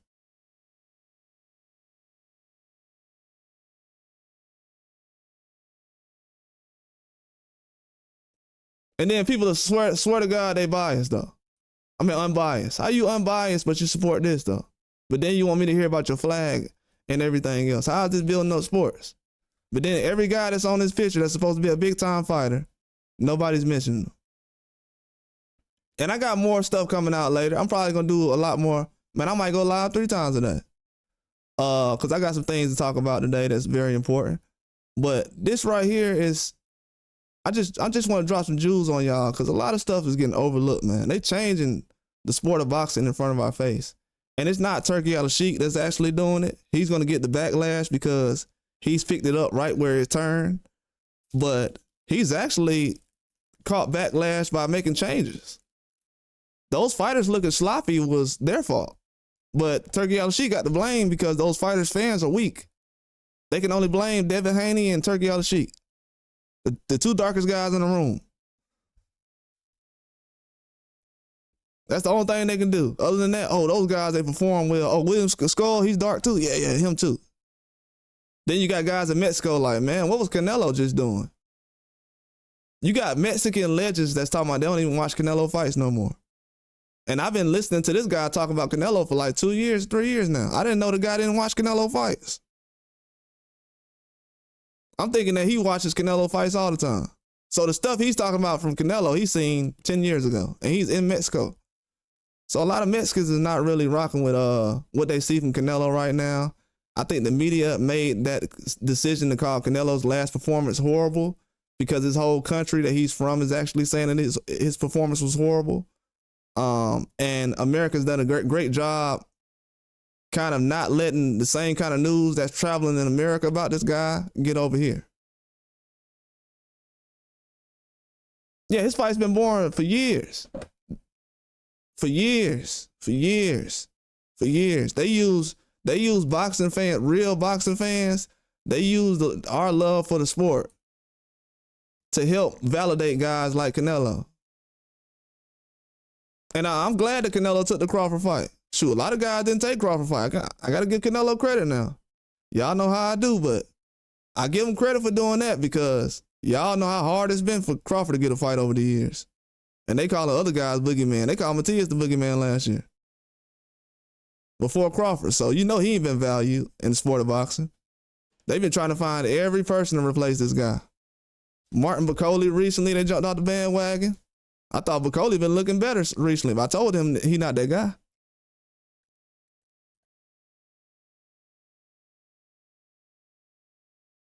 Yeah, I thought Bacoli, I told him, I'm like, man, he's not that guy, but he's a good fighter, though. He don't have that many rounds, you know. He haven't been getting that many rounds lately. And been having some close fights. Got beat up by a cruiserweight. He's not a boogeyman, but he's a good fighter. He go to distance with FA, everybody like, yeah, he trash now. So they be ready to jump out the bandwagon before a lot of these guys that criticize these fighters. They'll call you a hater, then later on, they won't even mention the guy. I told everybody last year, man, it was the biggest mistake of Joshua's career to fight in Ghana. This man cleaned up the kitchen after Tyson Fury ate. So he basically playing housewife while Tyson Fury running around drinking beer, acting like Al Bundy off of, he acting like Al Bundy, and he's sitting around just drinking beer, got his feet up. Joshua running around cleaning up the house, the kitchen, and getting Ngannou out of the way and everything else. That ain't no good look. And it did nothing for his boxing career either. You got to think about it. Somebody said, man, when the last time you seen Joshua look good? Oh, against that MMA fighter? How long ago was that? A year ago? So what has he done since then? Oh, nothing really.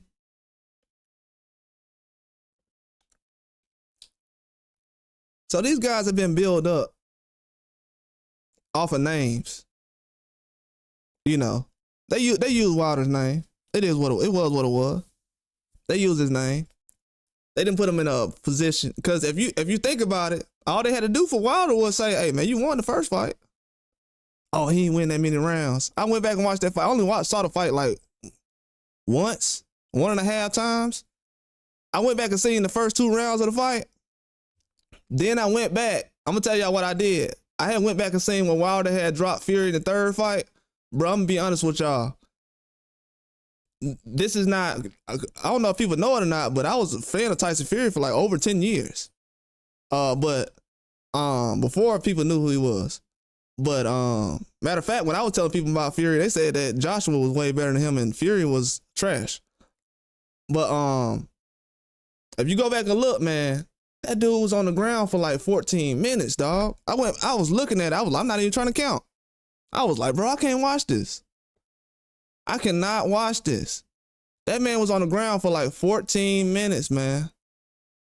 Even when guys knock a guy out in the bar, and it's not, you know how some guys catch a guy without looking, a sucker punch. I done seen guys get sucker punched and not get knocked out by a bodyguard or a bouncer. Y'all done seen guys get sucker punched by a bouncer, and what happened? They'll jump right back up.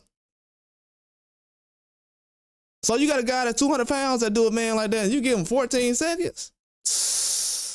Sport of boxing is cooked. It's over. It's cooked. When I seen that, I was like, man, that's bad. That's a horrible look, dog. That is horrible. And the worst part about it is you got Fury's old fans now coming around saying, yeah, he did kind of lose that fight. Like, bro, I don't even care that he lost that fight. He's looked bad lately. Like, the thing that would actually help him is to say that, hey, I was on something that second and third fight. The fact that he doesn't say that, that makes him look worse. The dude looks like he was never good.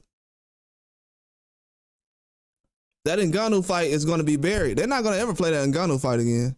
That fight is one of the hardest fights to find. I know you can Google it or whatever. I'm talking about as far as on the surface, seeing highlights go across your recommended videos on YouTube. You don't see no Ngannou and Fury memes and stuff going around like that. It's not really. That's why I said the media is powerful. They're powerful. They can make people forget about Ngannou dropping this guy. They can make it forget about Joshua getting dropped 50 times against Dubois, the easiest win he ever had. They can make Conor Ben look like he's the next Tank Davis. After he fought a guy who was weight drained and had to go to the hospital, couldn't even sit. Man, Eubanks had to walk straight to the ambulance. Everybody like, man, look how tough he is. No, he was actually weight drained when the fight started. That's why the fight was so close. You know, I don't want to be a mean guy to shoot the fight down like that because it was a good fight, but when a guy's already weight drained before the fight happens and he wasn't moving fast, it took Eubanks like 7 rounds to kind of start moving the way he could. Because I don't know if people know it or not, like when you're, I don't want to, it's like when you get sick, you don't feel the same until you sweat it out. So it's almost like that when you're cutting weight. You're not really the same until you sweat it out and get, everything going. Until you have that water you just drunk really circulate through your body, you're not really going to be fully hydrated through a fight. So he fought half of that fight dehydrated, taking shots and everything. Yeah, exactly, J-Man. Thank you. Last time I got sucker punched, I ain't even barely budge. You can get sucker punched by somebody and be like, man, what? And then, you know this too, J-Man. If you would have dropped, you would have still got up. And it would have been worse. You probably would have been in his legs by then.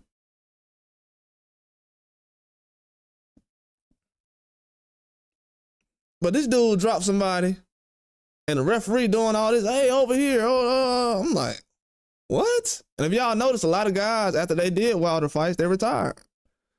Sorry to tell you, I don't know what kind of paycheck they got, but a lot of referees, after they did that Wilder and Fury fight, they retired. They made more money in those fights than they did against Manny Pacquiao and Mayweather. Now, after those fights, you'll think a referee would be like, man, I'm finna hang it up. Nah, after that fight, after Fury and Wilder, look at all the referees that did those fights. I'm sorry I gotta say that, but you know, people ain't really looked into the situation like that. It's gonna be 100 years worth of information coming out on this stuff. Boxing is way deeper than what people think it is. Every referee, I think Wilder and Fury had like 3 or 4 different referees. Like 3 different referees. And all those guys are retired now after working 50 years? Y'all retired at the same time? Oh, okay. Somebody got paid good then. I heard referees don't, because you know, referees will do like 4 or 5 fights in a week. And I'm hearing they don't make that much. So you did all that, all of a sudden now you gonna hang it up? Yeah, you got paid well. And ESPN getting sued right now because of that Tyson Fury fight between Wilder. ESPN is getting sued by a real deal guy right now because of that Fury fight. And because he's the media's favorite, he's not going to be looked at as something. But I'm going to be honest with you. You can protect these guys, but you can't make anybody love these guys. And from what I'm seeing right now, the fans of these guys don't love them. They love what they can say to the fans of the boxers that's counterparts to those guys. But as far as just throwing them in there with anybody and watching them fight, no, they're not going to do that. You can't throw these guys in the ring with just anybody and somebody going to watch it. You just can't. CANELO just proved that just recently. With the Skull fight. A lot of people turn that fight off. They ain't going to tell you, but a lot of people turn that fight off. They turned that fight off. A lot of people didn't even know the fight was on. That's even worse. But I want to see what those pay-per-view numbers is going to be like with that Ryan Garcia and CANELO fight. The boxing media right now, bro, they dropping the ball right now, bro. I'm going to be honest with y'all. I'm going to be unorganized. I'm going to be all over the place the next couple of weeks, next couple of days. But please believe, a big reason of why I'm doing the stuff I'm doing is because the Zone Boxing put a line through America a year and a half ago. And you got Americans out here like, man, I don't understand that. You know, it's just boxing. It's just boxing. Cool. You let me know you ain't got. And then the boxers, just because somebody is in the sport of boxing, don't let that fool you either. That's actually more dangerous. That means he's more friends with the guy. He's more friendly with the guy who's a liar than he is the guy who's telling the truth. So you can't trust any boxer out here these days either, from what I've seen, especially after the Ryan Garcia situation. I wish a dude, what Regis Progress said recently, man, they ain't drug testing for that Catterall fight. They ain't drug testing. Y'all heard about all these guys crying about drug testing now? Now you had all these fans out here last year that was saying, hey, giving any boxer a chance. Just throw the Batman signal out if you need some kind of attention for a drug test or anything. Guys like, oh, that stuff don't matter. PEDs. If you just can't block that left hook, you just can't block it. Then the dude don't even throw it the next fight he in. Come on, man, that don't make no sense. But yeah, people don't even understand what goes on. That's why I said the OGs, and not the OGs like the older guys. There's a lot of older guys out here standing on business. But I'm talking about the OGs who they put in place to sabotage us. They are doing an excellent job right now because everybody's falling for it. Conor Ben went out there and fought a weight drain guy. Now they put him at the top of the list. But just a year ago, Devin Haney said he would have fought him, and everybody's like, oh, well, nobody want to see that. So the media can definitely, they're creating stars right now. And who's benefiting off of it? The media. We're not making no money off of it. None of us is making money off them creating stars. It's actually hurting us because the people that's around us is probably more talented than these guys that's in the sports business or that's being pushed in a certain direction. They'll say everything about how Terrence Crawford's in position now, but Terrence Crawford needed Bob Arum to get in position. None of these other guys was out here trying to put him on a certain platform to get him in a position. Even after he left Bob Arum and said he had issues over there, nobody reached out and said, you know what, Terrence, come on, man, let's help you out, dog. I know you're trying to fight the best. You're the only one who's calling out everybody. Let's make it happen. Not everybody talking about some money. Oh, I just want to see fighters get paid. Bro, I'm gonna be real with y'all. I don't care about no fighter getting paid, man. Not to say that I'm against it. I'm saying that ain't my job to know if a fighter should to be happy that he got paid. My job is to pay so he can get paid. When I pay to see him fight, that is me being happy to make sure he gets paid. Now, however many millions he get, I don't know. It depends on how many other millions of people that's gonna contribute. But fans out here talking about, they sound like they don't be paying for stuff. Cause they out here, oh man, I'm happy this fighter made this much.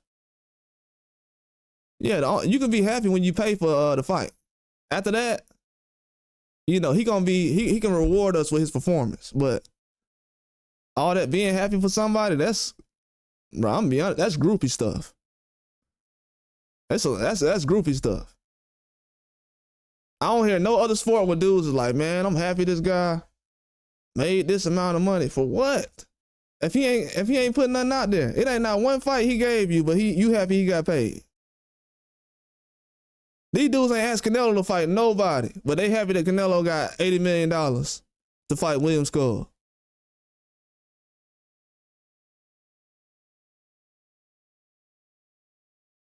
They want guys to be Floyd so bad, man. They trying so hard, it's not gonna work, man. That dude, he ain't gonna never be Floyd.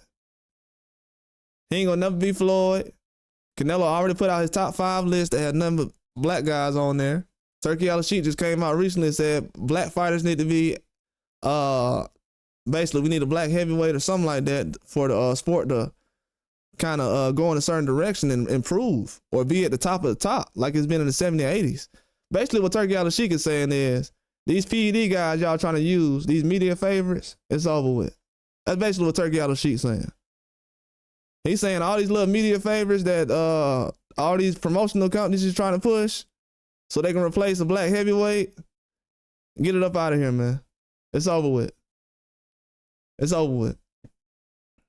Because I'm going to tell you right now, a lot of these guys ain't fighting black guys the same size as them. Lomachenko was fighting black guys 2 or 3 weight classes below him. As soon as he got to fighting black guys the same size as him, and I hate to say this, no disrespect, but Lomachenko low-key a weight bully. He started off at 135. That dude was at 135 when he was in the amateurs. He was around 135. So Lomachenko came into the pros. He didn't want to fight the guys at 135 with him already being 27 years old, 26, 27 when he became a pro. So Lomachenko basically didn't turn pro until he was around the age Devin Haney is right now. So if Devin Haney was Lomachenko, he'll be just now turning pro. And they're trying to compare other fighters to this guy. Are we serious? Come on now, stop it. Lomachenko been fighting at 135. All these guys is weight bullies. That's why last year when people said, oh, this guy's a weight bully, this guy's a weight bully, that was the worst thing they could have ever done. Especially with somebody like me, who know that these guys be walking around heavy. Oh my God, wait, and everybody know this, I'm a Tank fan, bro. But wait until Tank fight Jake Paul. Everybody who sat up here a couple of months ago, when I sat up here and told y'all that Tank has walked around at 180 before, everybody who said something about me lying about Tank Davis has walked around at 180. Now that Jake Paul fight is definitely gonna happen sooner or later. So when Tank walks in the ring at 180 against Jake Paul, everybody gonna have to shut their channel down, dog. Everybody gonna have to shut their channel down. When Tank Davis walks in the ring with Jake Paul at 180, everybody gonna have to shut their channel down. Real talk. Cause he's gonna walk in that ring. He ain't finna walk in the ring with Jake Paul and be 150 and 160. So when he walk in the ring by 180, I want everybody to, I want them to say something then. Because if you think the same Tank that fought Lamont Roach is going to go out there and knock out Jake Paul, you got it twisted. Y'all saw how big Najee from Cigar Talk was standing next to Teofimo Lopez? And he's not even a boxer that trains like a little bit like Jake Paul. And it looked like Tio would have had a problem with him. People like, oh, Tio would have knocked him out. Okay. And he ain't knocked out nobody in 4 or 5 years. Teofimo couldn't knock out guys who already been knocked out.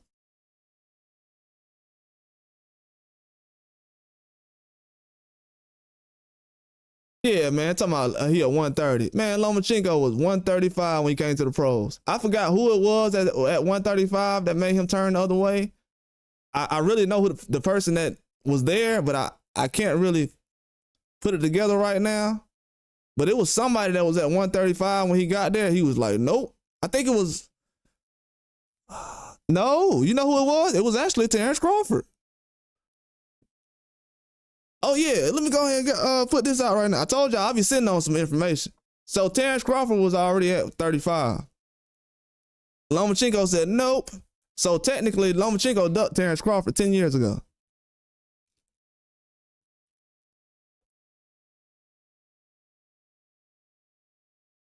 Yeah, man. Ain't that crazy, Jay? Jay, that's crazy, bro. Crazy. It's facts, though. Crazy, bro. Crazy. Crazy. If Charlo would have fought everybody at 154, Charlo would be the best fighter of this era. See, what Charlo did was he fell into the trap of I don't know if he felt like he was in the same position as Triple G or something, but Triple G he had fighters at 160, but Charlo had way more smoke at 54. Just looking at mandatories he had mentioned with him, Tim Tszyu, Bakaram, Charlo be the greatest fighter of this era right now if he wouldn't just went along with that Canelo stuff. And Charlo, let me tell you how being greedy, and to all you fighters out there, because I don't know boxing, right? So to all you fighters out there, because people don't think I know boxing, do you think Charlo would have had a better chance against the Canelo that fought William Skull or the one that fought when he fought him? Now, if Charlo was smart, he would have waited until around this time and fought Crawford last year instead of Madrimov, and at 54, and they could have went straight until Canelo fight. And Canelo would have been older, slower. It would have been a closer fight. And Charlo is only older than Canelo by 1 or 2 months. I don't know if everybody knows that. I think Charlo's only older than Canelo by 2 months. So Charlo is older than Canelo. Yeah, everybody might not know that, but Charlo is older than Canelo. And, you know, I told everybody, man, I hate that people, you know, feel like, I don't know, man.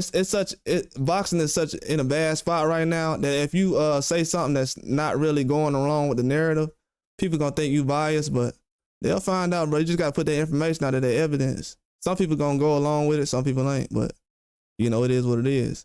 But Charlo, he was in the best position ever, man. He didn't value his position.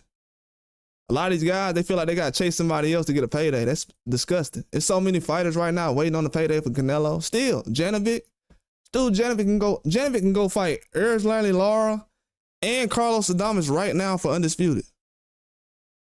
He can fight Lara and Adames for undisputed. Instead of doing that, he waiting on Canelo payday. These dudes don't feel like they that good. Then fighters will be like, man, Janovic good. How he good when he don't even want to clear out his own division that's right there? And you got Turki Al-Sheikh involved. That's going to give you the bag. But you don't want to do the fight. I don't understand that. Don't want to do the fight at all.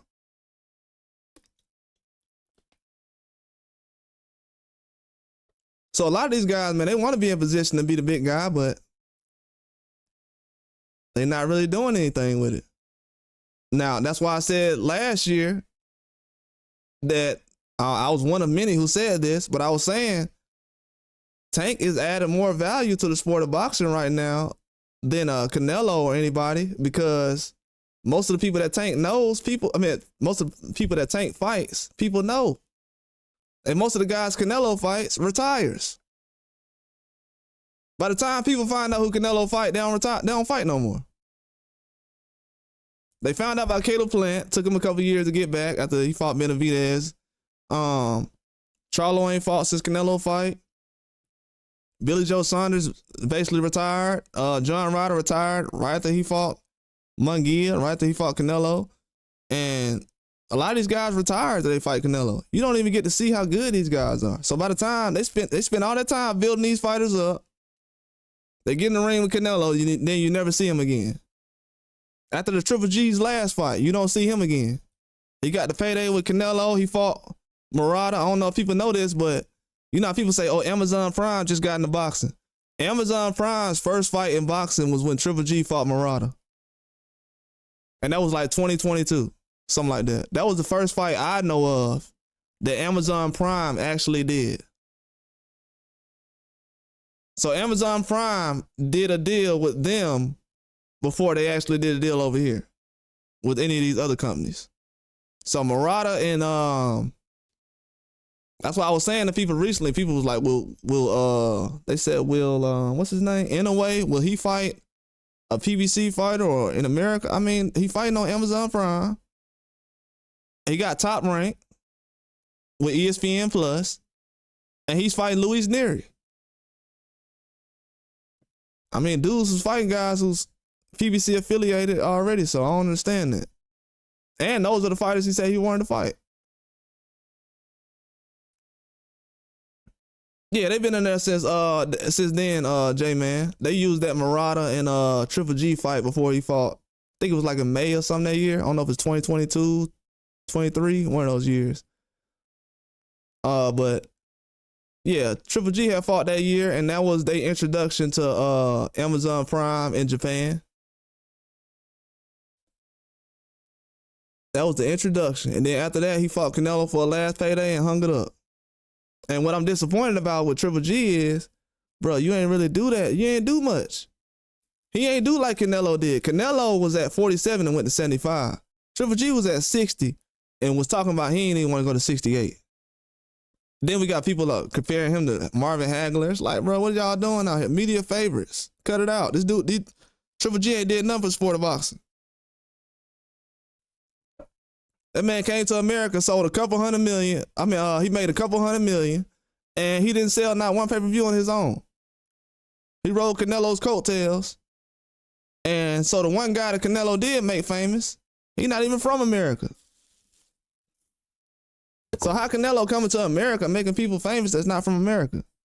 And then people like, man, he don't need to fight Crawford. He need to fight somebody from America. The last time he did, people made a big deal about it. Charlo fight. People love that Charlo fight. And compared to what Canelo did against William Skull, yeah, that Charlo fight was amazing compared to the William Skull fight. And you see how much Charlo got more backlash than that fight got? Oh, Charlo. People don't understand. We got high standards in America, so we're going to criticize our fighters because we actually do that over here. In these other countries, when they got lose, they just go into hiding. But when our guy lose, we actually mention it, talk about it. Oh, man, he should have did this better and everything else because we're going to continue to watch that guy. Most of these guys, they don't even critique these guys' losses. They like, oh, we ain't going to watch him no more.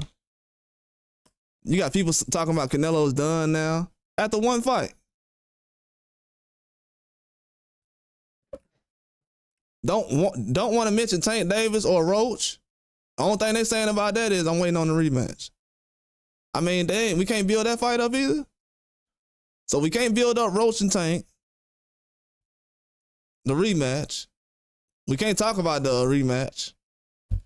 So it's like we can't even build up these guys' fights because once they get in the rematch and they lose, people don't even want to mention it. The Bivol fight, I seen somebody said earlier. You know, we can't even mention some of these guys' fights like the rematches we want to see. All right, look, what about Joshua Dubois? You know, maybe somebody say, oh, what about Joshua Dubois? They're not mentioning that. Ryan versus Haney, not mentioning that. Tank versus Roach, Pitbull, or anybody. They ain't even mentioning Ryan with Tank because they know what Ryan did against the Tank. Canelo versus Bivol, or did Canelo even get a chance at I felt like Canelo should have fought Maidana and Pacquiao. That was, to be honest with you, that was a red flag to me. Because you gotta think about it. Adrian Broner fought Maidana and Canelo didn't. Canelo seen Maidana jump in the ring with Adrian Broner, did everything he did with Adrian Broner. He was in the same area as far as weight class, and he wanted no smoke. That is insane to me. That is insane. So when you look at certain stuff like that, it's like, bruh, people say, oh, Canelo been giving us the fights we want to see. Canelo said we wanted to see Cullum Smith, John Ryder, all those guys. Bro, we didn't ask for those fights. I don't know what country you paying attention to, but people in America didn't know those guys. We didn't ask for those fights. That's what I'm saying, bro. This dude's out of his mind. But this fight with Crawford, yeah, we asked for that. Real boxing fans. The other guys talking about he was too small and everything else. I don't know. The fake boxing fans are getting exposed behind this Canelo and Crawford thing because they went from saying Crawford's too small to now he gonna knock out and outbox Canelo. I mean, William Skull showed y'all all that. It sounded like William Skull did a good job because for some reason, that one fight with William Skull, I don't know how William Skull running shows you how bad Canelo is and how he gonna get knocked out by Crawford. They already knew that it was gonna be an option. I'm telling you, man, with these fighters, these guys will be cutting corners and taking stuff and partying all the time. It's gonna catch up to them. It's catching up right now. Everybody right now is getting a new boxer. Right now, everybody is getting a new boxer right now. A lot of people are jumping off the CANELO bandwagon. They're jumping off the Tank bandwagon. They jumping off Ryan, Fury, Joshua, Lomas. You know, he been out there. Loma really, they jumped off the bandwagon with him because Loma went out there and stopped Kambosos and nobody really watched that fight. And he was the first to stop Kambosos. And you got to think about the guys who was in the ring with Kambosos. Haney and Teofimo, and Loma ended up stopping him. So you would think that a whole bunch of people would be like, man, Loma just came off a knockout, man. He need to go ahead and get this done with this guy. They not looking at it like that.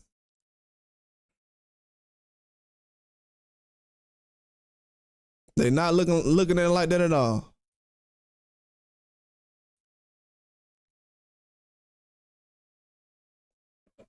But I'm telling you right now, they better build this. They better build the boxing industry up. This ain't the 80s and 70s. A lot of these people that's walking around don't know nothing about boxing.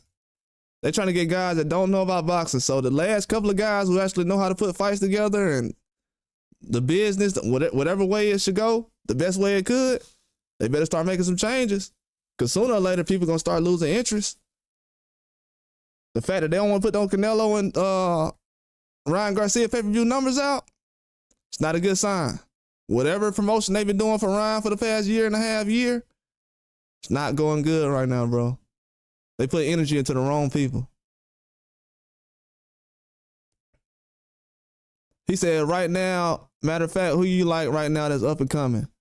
What you think about Tiger Johnson and him at 47? Tiger Johnson's a beast. I think that Tiger Johnson, he just going to have to go through the motions. He might have to develop like Boots did. I don't know how old he is right now, but I know he's still progressing. That weight class dangerous at 47 for him to go to 40 because he wasn't a big 40, but he looked good at 47, so he got to fill in at 47 before he starts getting into the mix. Jumping from 140 to 47 is dangerous. I'm just going to be honest with you. Everybody can't make that jump from 140 to 47. 35 to 47, Ryan just showed you right now. 35 to 47, some guys can't do it. Jumping in that weight class is dangerous, man. It is. A guy at 147 can walk around at 170, which usually happens. Guys are usually 170, close to 200. So that's a dangerous weight class for him to be in. You got to think about it. Look how big Spence was when he was walking around next to Charlo them. Spence was almost bigger than Charlo them when he was walking around.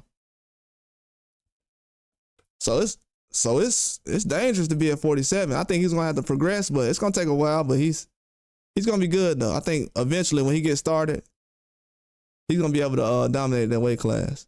I think by then you might have guys like Hitchens at 47. That might be a fight Tiger Johnson looks at. But yeah, I'm looking at Tiger Johnson. He improving right now. I think he was one of the most improved fighters last year. Up and coming fighters, I have a list. I'm gonna do a prospect list. I know I like Zaquin Moses. I like Joseph Brown, who's with Mayweather's team. I like Jordan Roach, Lamont Roach's little brother. He's like 115. He's in Bam Rodriguez weight class. He's gonna be a good talent. Who else I got right now? I like Najee Lopez. He's a beast on Pro Box. The younger guys, I'm gonna have to think about it. It's a lot of names out there. It's a lot of African fighters out there. I think what people are gonna be sleeping on right now, African fighters are gonna be dangerous the next 10, 20 years. African fighters are gonna be very dangerous.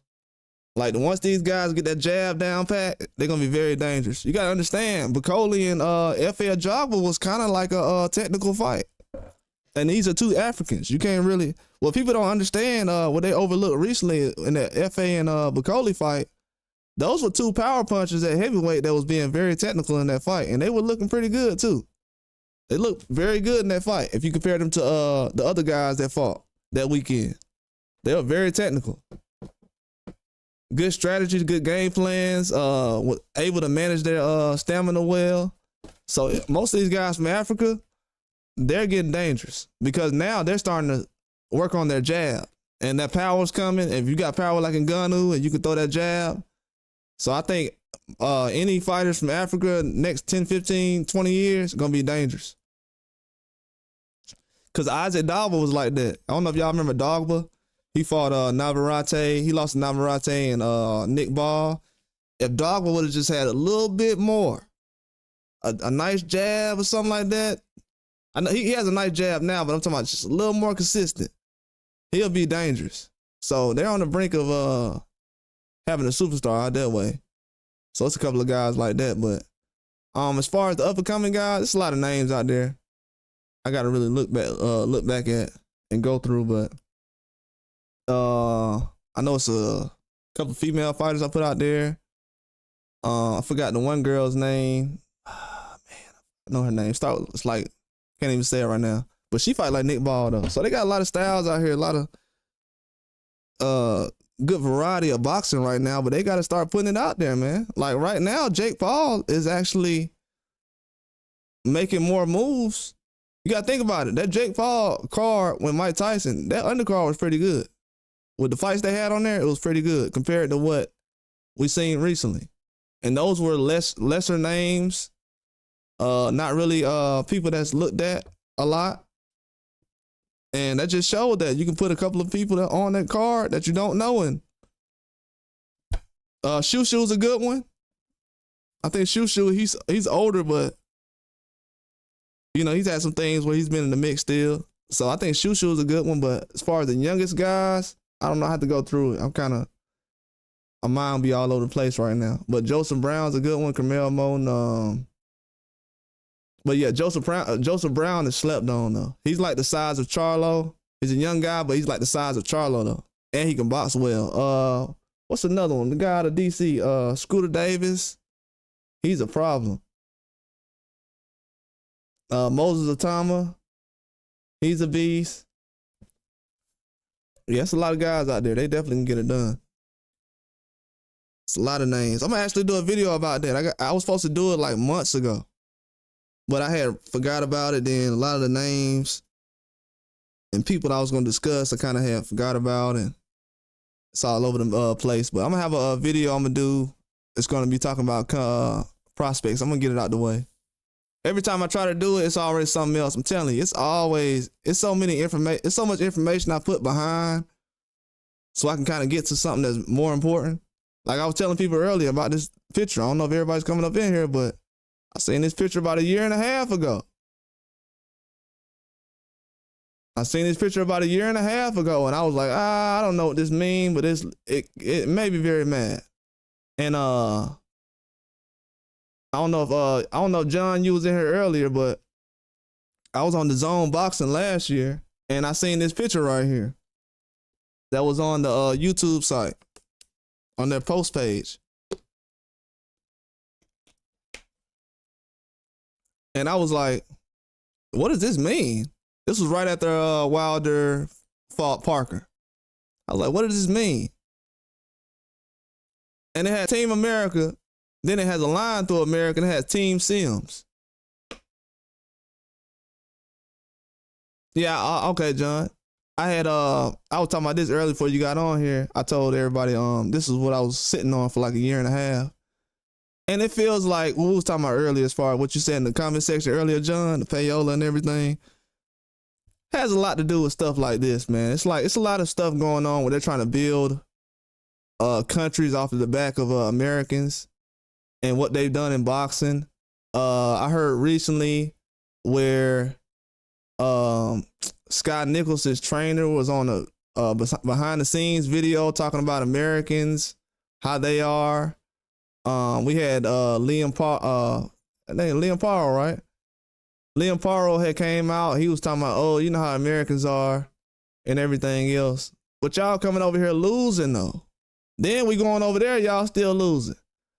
Then you using people's name to build yourself off of, and you're not even getting it done. You're getting the opportunity that you say you can't get because Americans get the easy opportunity. Then you get the opportunity and you blow it. What is people hatred about? Why do people feel like Americans are getting like they get special treatment? They're just the cockiest people. I don't know no American that acts like Tyson Fury.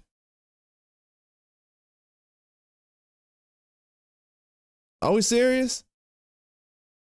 I don't know any fighter in the boxing history that has a resume like Ryan Garcia. He was called the face of boxing, and he has an amazing left hook. If you would have started boxing, let me tell you something. If you just started watching boxing yesterday, they telling everybody right now Ryan Garcia has the greatest left hook in boxing history. But they ain't finna tell us how many pay-per-views he sold a couple of weeks ago. I need to see those numbers on the pay-per-views. I don't know why Ryan Garcia pay-per-view numbers is not being circulated. I need to see them numbers ASAP. ASAP. They say the reason why this guy's in the position he is because of the numbers he puts and the followers and how much he sells. He did 1.2 with Tank Davis. I'm going to need them 1.2 million people to be on that paper when he fought Rolly Romero. Bro, y'all wasting people's time, bro. To be honest with you. A lot of these fights y'all having, they're really a waste of time, man. In the 90s, none of these fights would have happened. With nobody finna put no Ryan Garcia versus Rolly Romero ahead of Bernard Hopkins versus Roy Jones or something. Cut it out, man. Boxing is low grade right now. They trying to build fighters up, bro. And then the fighters they building up, don't nobody care about. I mean, I don't know if people understand that or not, what I'm saying. They're building up fighters nobody cares about.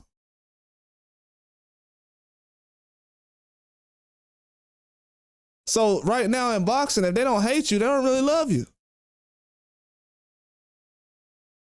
They said, man, everybody hate Tank. Where? Because anybody show me, can y'all show me any boxing channels that's proven right now they hate Tank Davis?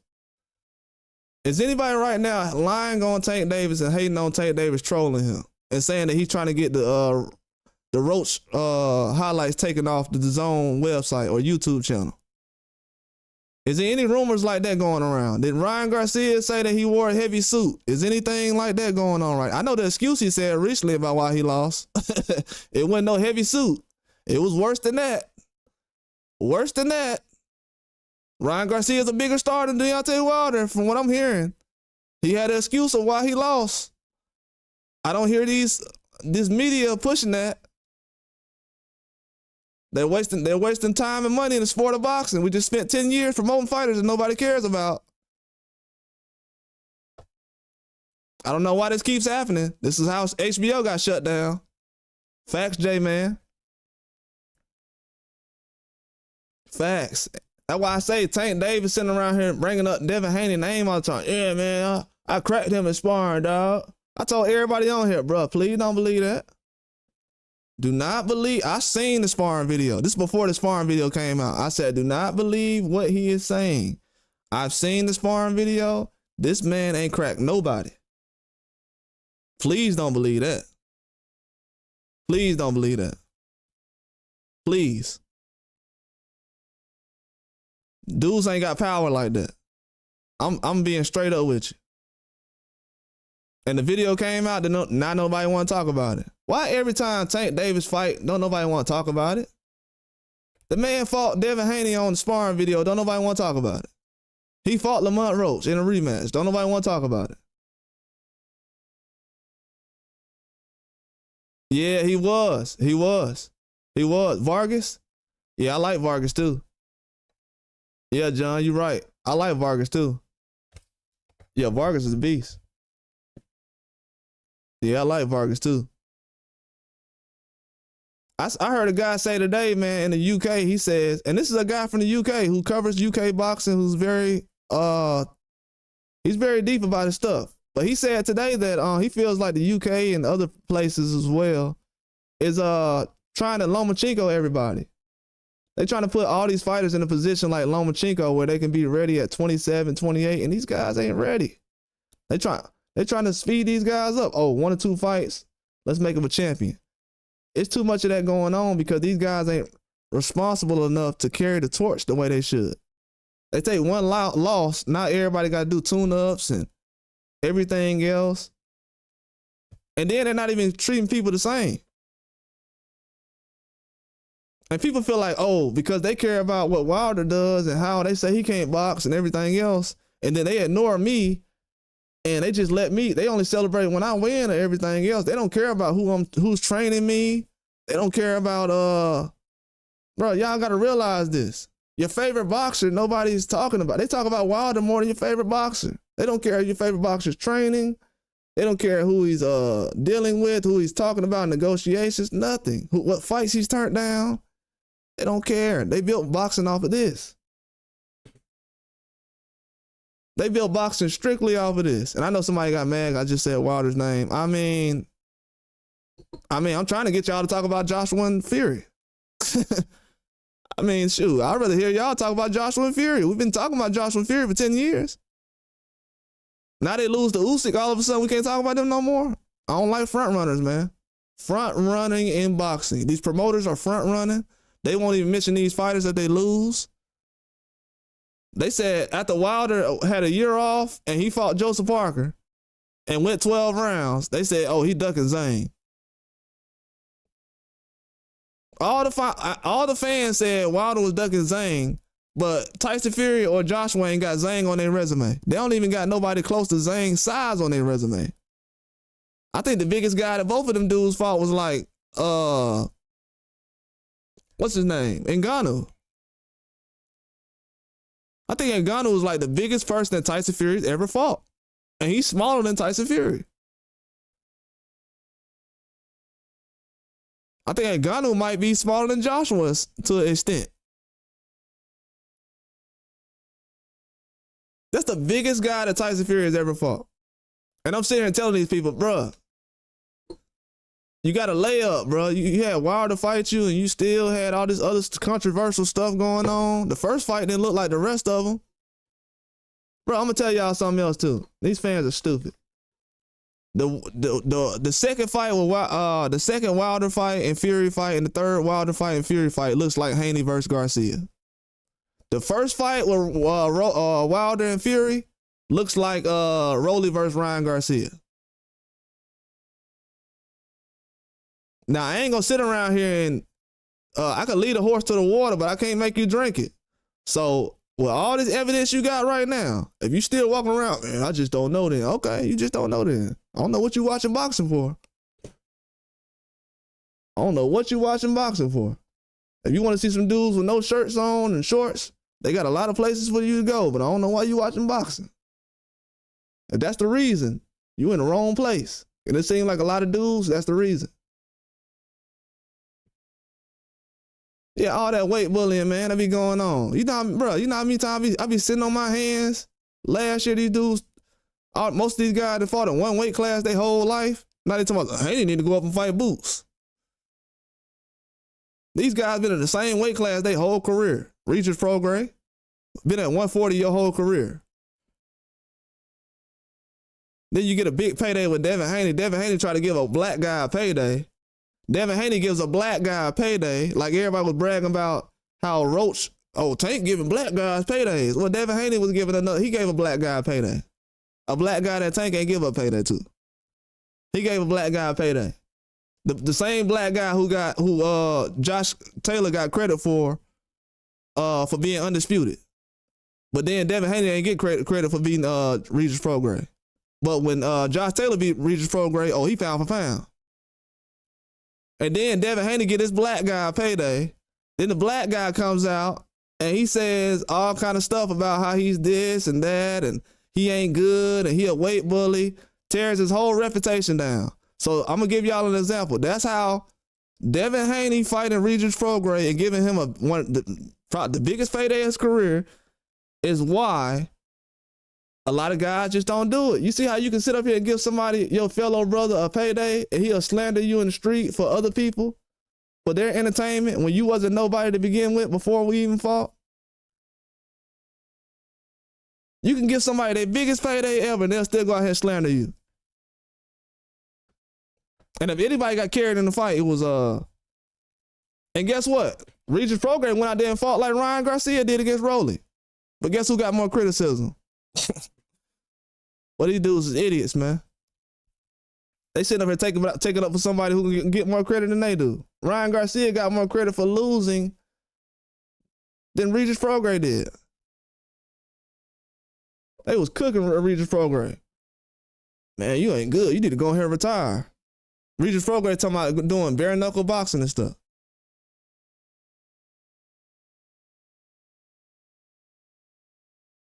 So there's an agenda out where they don't want to have a lot of Devin Haney's walking around. They just don't. Promoters do not want a Devin Haney around. The stuff that Devin Haney's doing, the stuff that Brian Norman Sr. is doing, they don't want those kind of guys around because, or Brian Norman Jr. is doing, they don't want those kind of guys around because they're telling you right now to your face, oh, I ain't got to build up no fight. I'll fight Boots. These fans are so cowardly. They never seen a real boxer before because they've been supporting guys who's fake boxers that they're so surprised that a young guy said he'll fight Boots. I mean, a guy who's already been sparring Boots, you're surprised?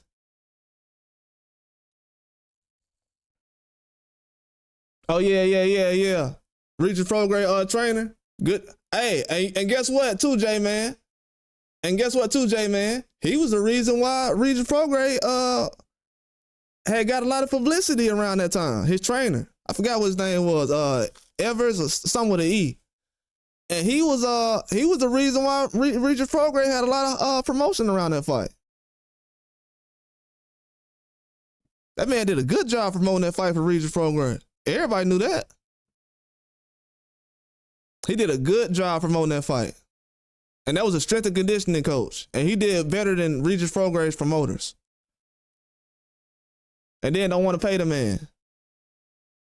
Yeah, he did 3 or 4 jobs, J-Man. He's supposed to get 3 or 4 checks.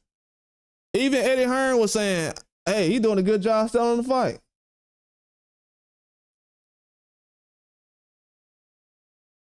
That man, he literally sold that. And you can say, oh, well, because you know Bill Haney always do his job. But yeah, you ain't never had no press conference like that where you had another guy and Bill. Because you know when Bill was talking, because you got to think about it, when Bill was talking to those guys at Fatal Fury or when they was doing the last fight, a lot of those guys didn't want to respond to the stuff that Bill was saying. Oscar just get up trying to fight. What you say? That guy was just responding to everything he said. So yeah, he made that press conference amazing. But yeah, man, Regis Prograis, it's a lot of boxers like that though. Yeah, he was. Talking about, I knew Regis Prograis was going to lose when he sat up there and said, oh, Bill Haney just came to my fight because I ain't look good the last fight. That's the reason why he want to fight now. I'm like, bro, he didn't know you was going to look bad before he came to the fight? You that trash? Man, he ain't got no confidence. Confidence at a 0. And I thought Regis did good his last fight against Catterall. But he a gatekeeper now. They done made him as a gatekeeper. Yeah, you got guys out here like Devin Haney. And Regis Prograis got a son, bro.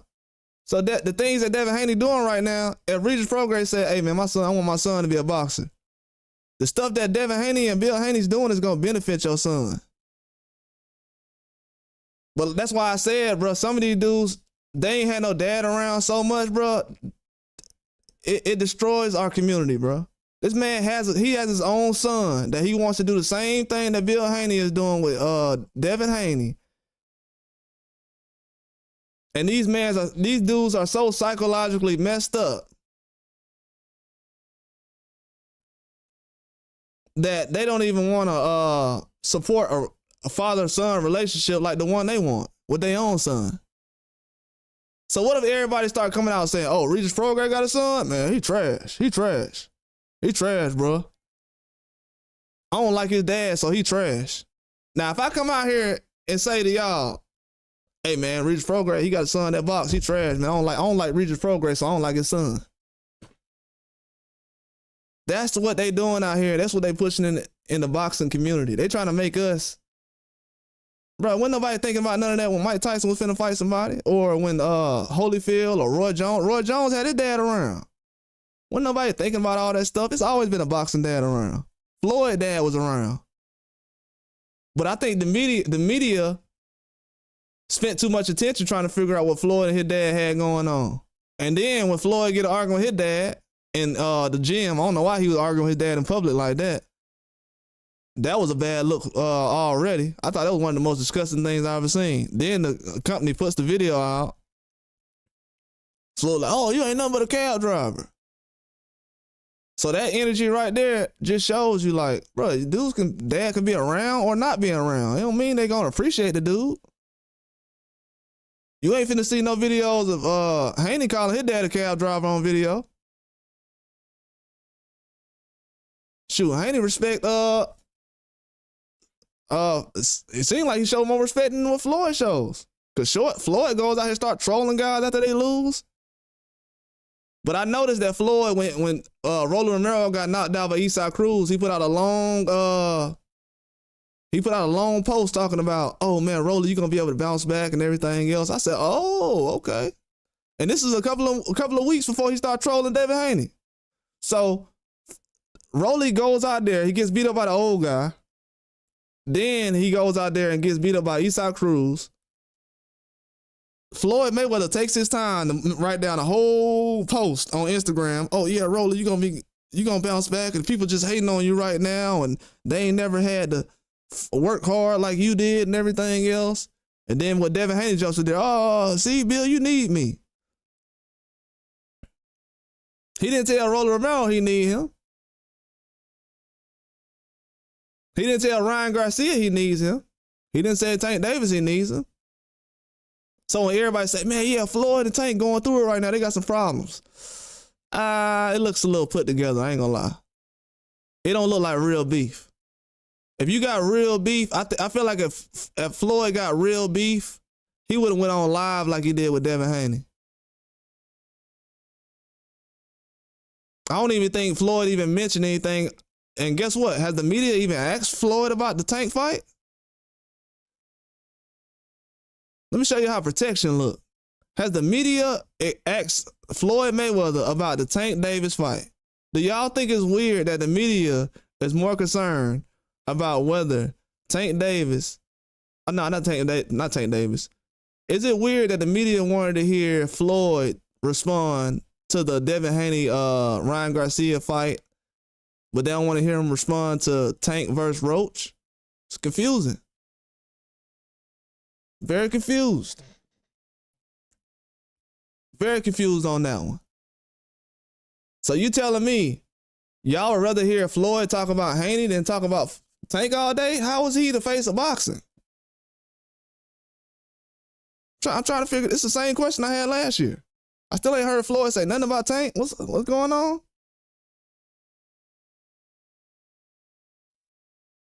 You know what Floyd knows about Devin Haney? He ain't do what Devin Haney did. Floyd, at this age right now, bro, y'all might not know it. Did nobody know who Floyd was around 25, 26? They could tell you about all that Diego Corrales and everything else. Them dudes went checking for Corrales until Corrales passed away. Corrales was already a guy back then, but they were trying to put other fighters like Camacho and everything else over Corrales. They weren't checking for Corrales like that. Let's not let these dudes let's not let them confuse y'all out here. Corrales was that dude back then. I was watching Diego Corrales when he was alive, and I'm a young dude, super young. And Floyd was boxing around that time as well. Ain't nobody running around and say, hey man, Floyd just beat Diego Corrales. We need to make him pound for pound number one, like anyway. Floyd went out there and beat Diego Corrales, and nobody they didn't look at him like they look at Inouye. That's why I said they building stars in this generation. You can't fool me. You building stars. You using other big fighters who already put in work to get their name off somebody. That's why every time they get somebody, the only person I would say that's actually a beast that get mentioned with other people's names is like Boots. Boots is a guy who's already a beast. So him being mentioned with Crawford is because they know how good Boots is. That's why. That's why they wait until after because they could have been mentioning Boots around the same time, I feel like, during the pandemic. I mean, Boots literally gave everybody a clip to go viral with. He said, I'm looking for the big fish.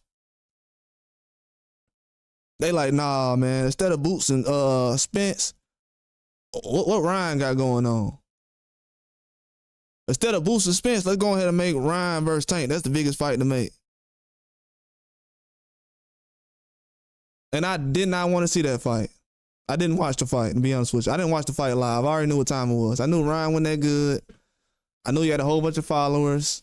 To make the fight seem like it was good, they tell everybody how many pay-per-views the fight sold, but nobody can remember this guy quit.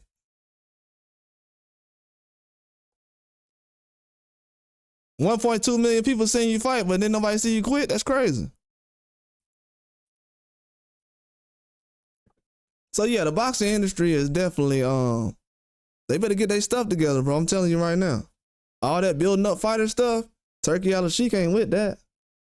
Cause he's trying to make it, cause they're trying to make it seem like the Turkey, oh, these guys ain't that good, these guys ain't ready when they come into the picture, and they need to step it up and everything else. So they're trying to figure out how fast these guys can really go through the process, because even right now, a lot of people don't know it, but Keyshawn Davis is the same age as Devin Haney.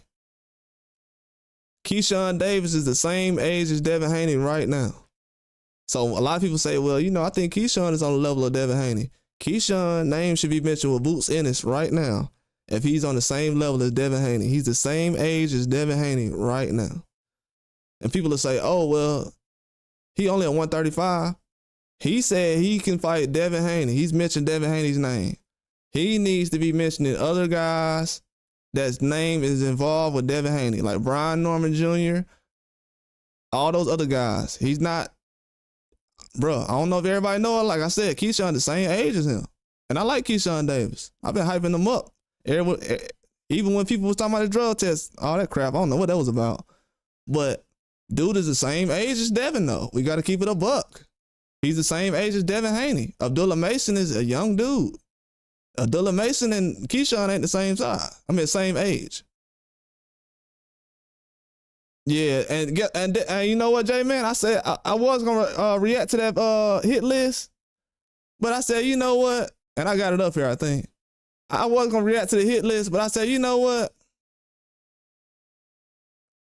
I said, you know what? This dude already been calling people out already.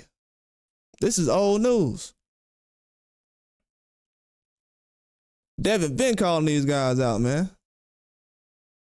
Everybody that's on that hit list, he already called out. He called out. It's on video too. He called out Teofimo face to face on the zone. He called out Conor Benn when everybody said Conor Benn was trash. Y'all remember that? Around when Bill Haney pulled up on Conor Benn after that. I think it was after the Regis Prograis fight. And everybody was like, "Oh, Devin trying to fight Conor Benn. That's a duck. That's a duck, bro." Yeah, I seen that list. That list crazy.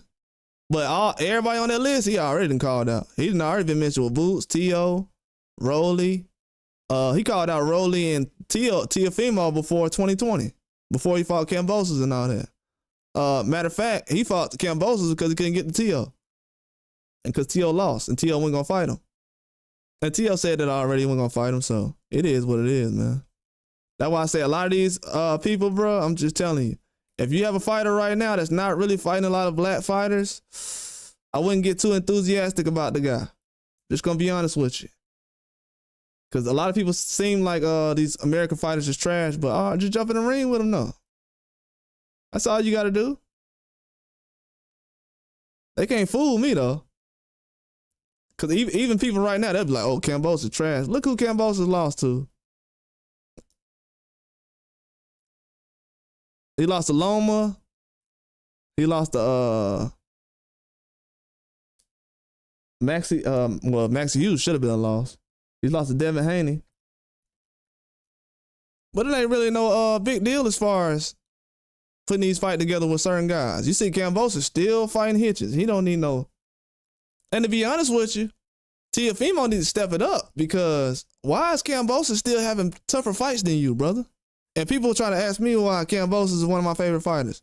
Ain't George Kambosos finna fight a champion at 140 in his first fight at 140? And they try to tell you he's a bum. I don't know if he's a bum or not, but I know he got kahunas because everybody else. So Teofimo can't fight hitches right now?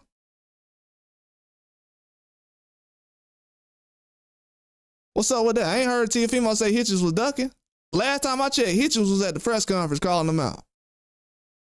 George Kambosos finna fight Richardson Hitches in his first fight at 140. These dudes is weak, dog. I'm telling you. My favorites, my favorite fighters are the guys who fight anybody at any time for any amount of money, whatever happens. Anytime. Because people always ask, who your favorite fighters is? The guys who fight everybody. The guys I ain't got to ask to fight nobody. The guys I ain't got to make up excuse why somebody ducking them. Trust me, it's enough people in boxing to where even if somebody getting ducked, they'll find somebody. And people will be like, nah, that ain't true. Didn't Tank fight Lamont Roach? Out of all the people Tank fought, the one fight they want to see is Lamont Roach. Out of all the fights Tank Davis had, the one fight they want to see is Lamont Roach. And that's not somebody that people was talking up. So, yeah, it can change just like that. So a guy like Haney, if I was him, I would do it like Tank doing. I grab some fighters that people don't know and tough fighters and jump in the ring with them. Because to be honest with you, these same names, I think a lot of people getting a lot of promotional boosts, but like we already know Boots are gonna fight Haney and the rest of these guys, but these other guys, man, they gotta prove themselves, man. I don't trust nobody right now who Kambosos is taking tougher fights than. Yeah, exactly, J-Man. Kambosos fighting Hitchens, his first fight at 140. Yeah, these dudes got to step it up, man. If they don't, fans gonna replace them. The fans doing it right now. I'm telling y'all, the fans replacing these dudes right now. I sat back for weeks and weeks and I seen everybody slander Canelo. I didn't see nobody jump out and say, hey man, y'all going too far with this Canelo slander. Canelo done did this for the sport. Y'all talking about he horrible now? Come on, man. What y'all doing? I ain't seen nobody saying that. They like, yeah, man, he did look horrible. William Scroll was running, but he horrible. They scared to tell the truth because, you know, they don't want the fans to turn on him, but it's too late now. They already started slandering him. Yeah, Kambosos got rich. Man, Kambosos made like $10 million off that Haney situation. And people like, man, Kambosos probably made more money fighting Devin Haney than Charlo made fighting Canelo. Kambosos got paid. He got paid big money.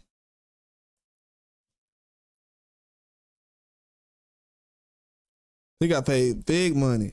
Then you got Haney to fight in Australia twice. Let me tell you how much of a big deal that is. Canelo just fought for the first time outside of America.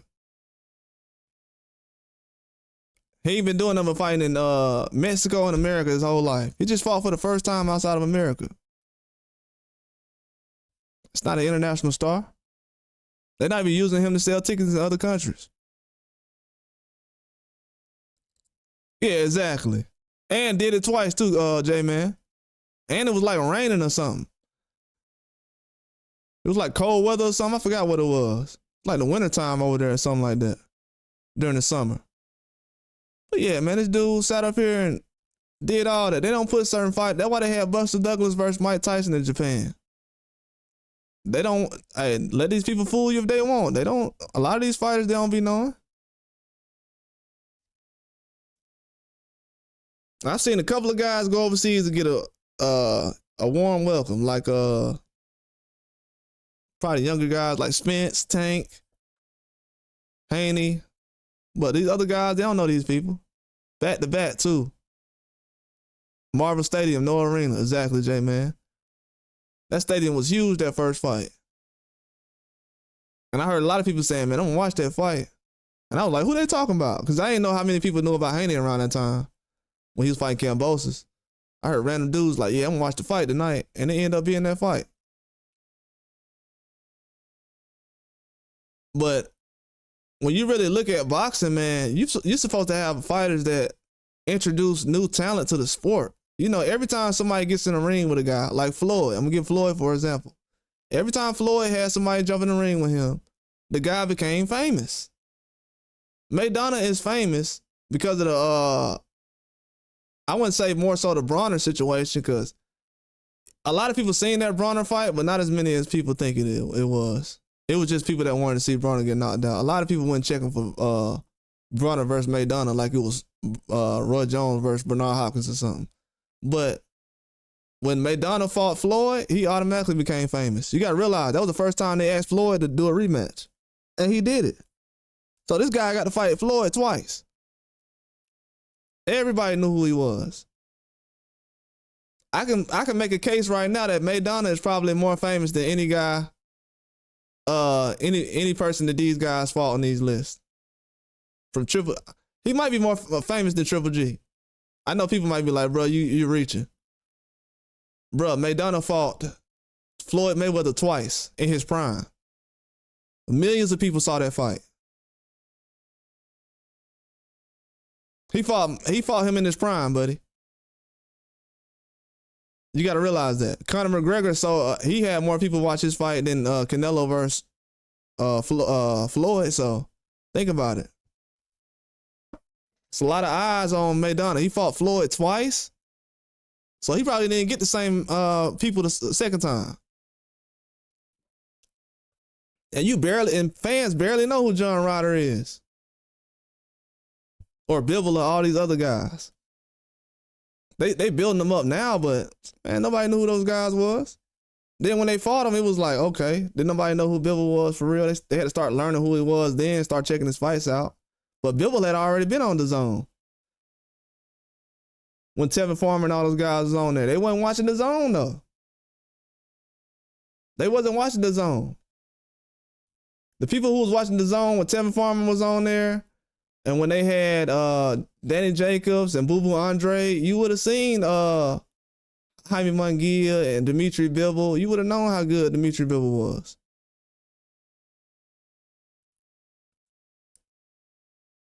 And he beat Canelo. Does he get the credit? No, he don't get the credit. They don't want to see him lose again because he beat Canelo. But do he get the credit as far as being a face of boxing? And I can tell you this too. Dimitri Bivol got a better resume than Anthony Joshua and Tyson Fury and Ryan Garcia and Tank Davis. Dimitri Bivol done fought Bitterbill. He done fought Zerto. He done fought Canelo. Man, look at the resume he got, man. Let's be real. The dude he beat is a cruiserweight champion right now. Still be the cruiserweight champion at lightweight.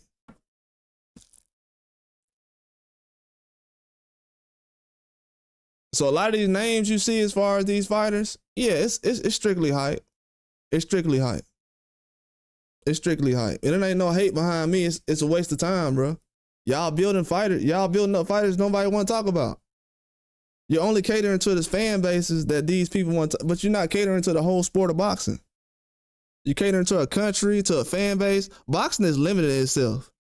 Boxing literally caters to just Mexican fans or other fans, or they try to do certain things where it's like, bro, y'all are basically cutting everybody out of everything. Everybody's not involved like it used to be. It has to be certain things that go on. Oh, we just gonna have certain people on this card. Just gonna have a Mexican card and everything. Like, bro, when did they start doing that? And how does that make the sport better? Be two undisputed champions. Thank you.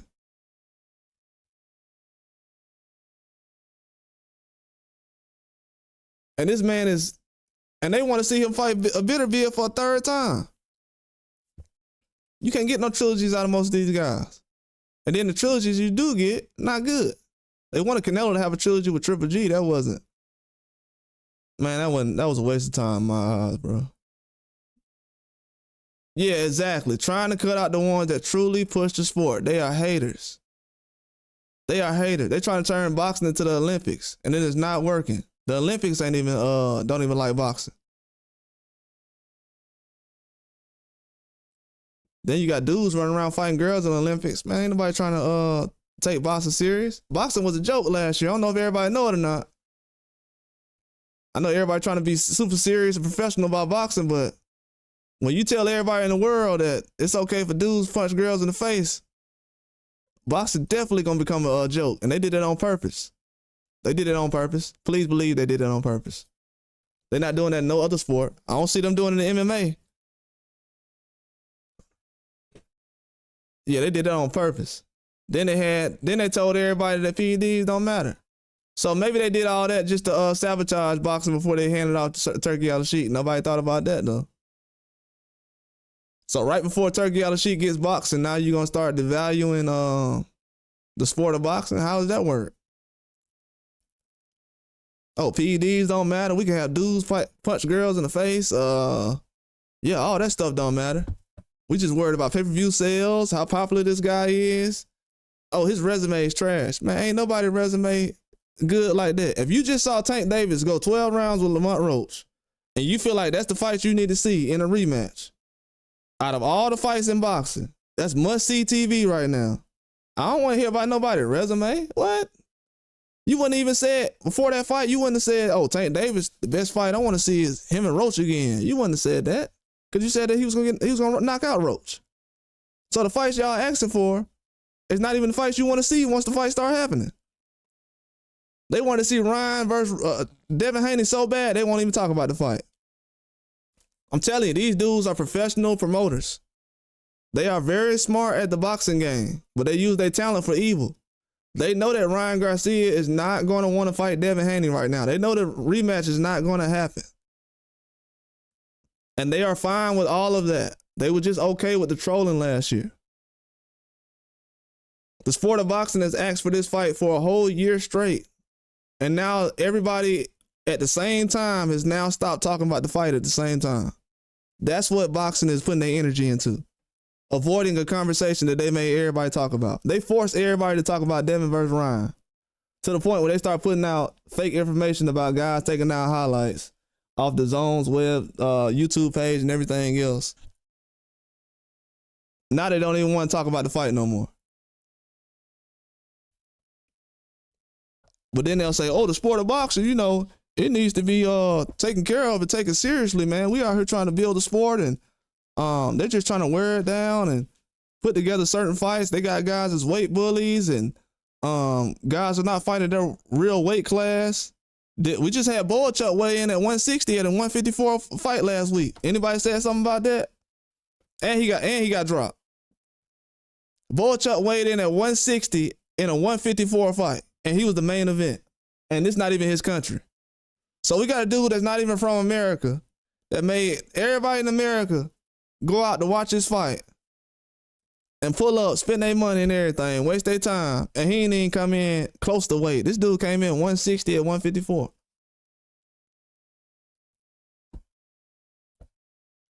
I don't know if he know it or not, but bro, you're a weight bully. You weighed in at 160 at 154? Yeah, you're a weight bully. But is he gonna get the attention like that? No, he's not gonna get the attention. And the sad part about it is this is a guy we defended recently after the versus Ortiz fight. But what happens is when you rob one guy, you got to rob another guy because, well, the last guy, he just got robbed. So why would we rob him? Why would we give him a loss and he just got robbed his last fight? So we got to make sure he gets a win because, you know, he did get robbed against Virgil Ortiz. So we don't want him to lose right here. And then he comes out later on saying that that would have never happened if he wouldn't have got robbed. Like, bro, just stop robbing everybody. Let's just do that. If you're a promoter, take your L. You already made your millions, take your L. Take your L. These promoters sit up here talking about, oh man, guys, they just want to hold on to their O and they don't want to fight for legacy and the guys are scared to take losses. If fighters are scared to take losses, why are judges and promoters sitting around here allegedly giving guys wins when they don't deserve it? But that would be the same promoters that sit up and tell you, oh, guys don't want to lose these days no more.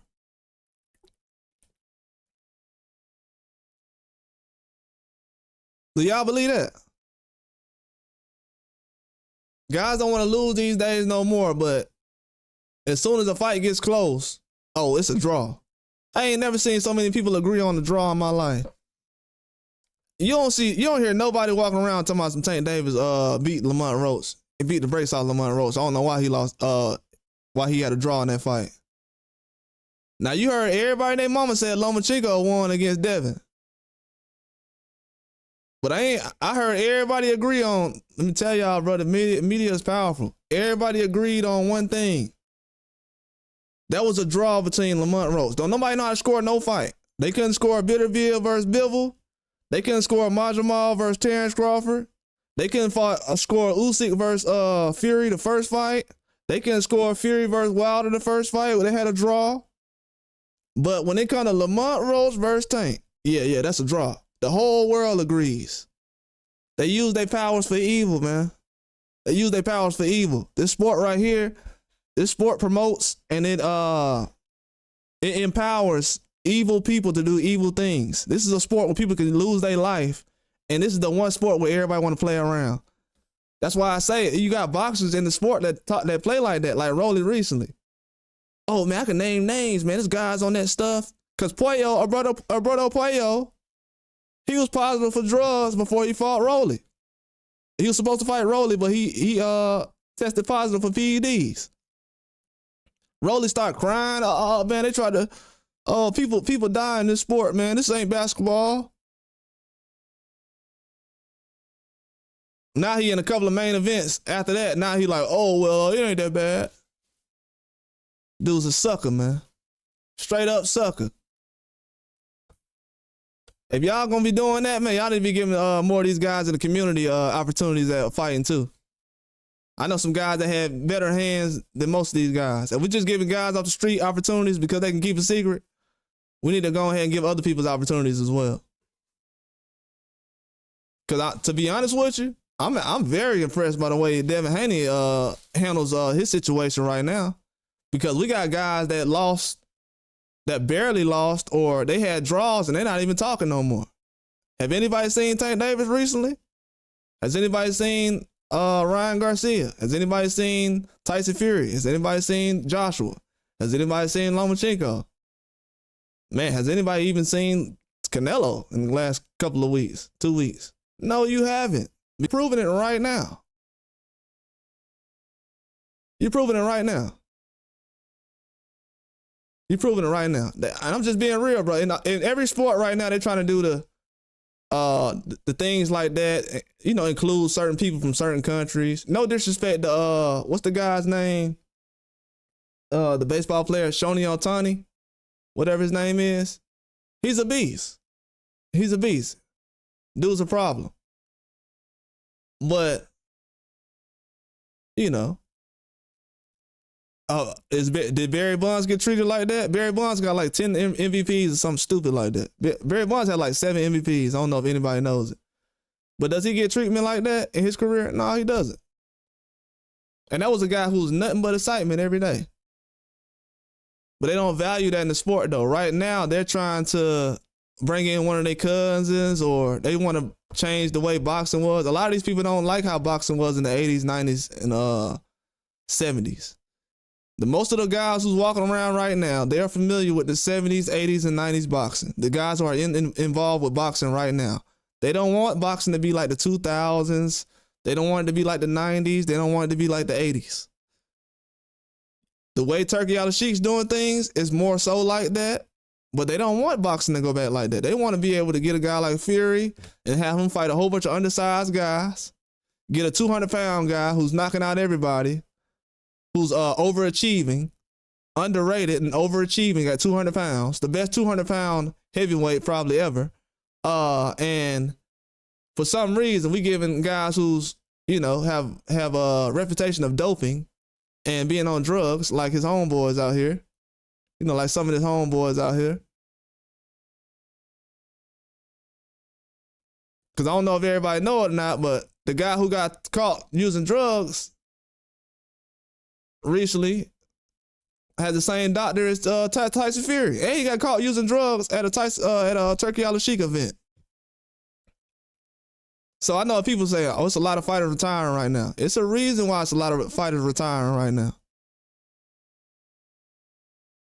You ain't gonna be able to use that dope like you used to. This ain't N1 basketball. See, a lot of these guys, they used to the domestic N1 stuff. Now they gotta go to the NBA. They don't want to do it no more. Oh, let me hang it up. Yeah, I know you do want to hang it up. I know you want to hang it up. I guarantee you want to hang it up.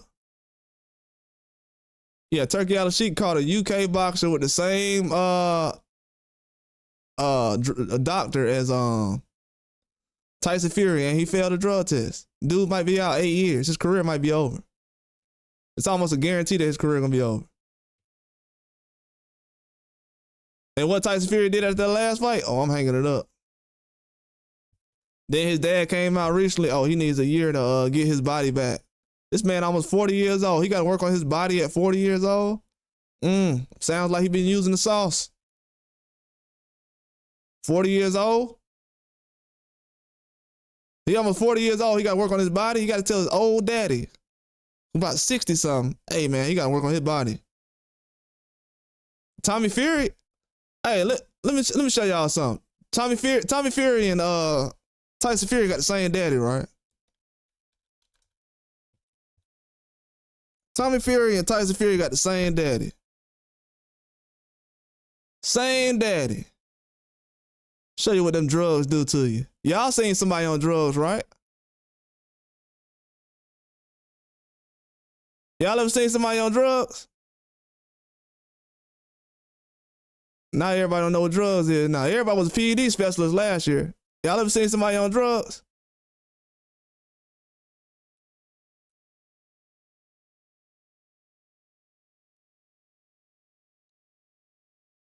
Why does Tyson Fury's brother look like this? Same mom and dad?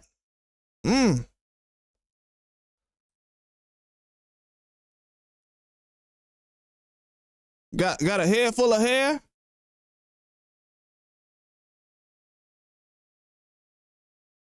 So Tyson Fury's brother looks like this. And Tyson Fury looks like that. And no red flags?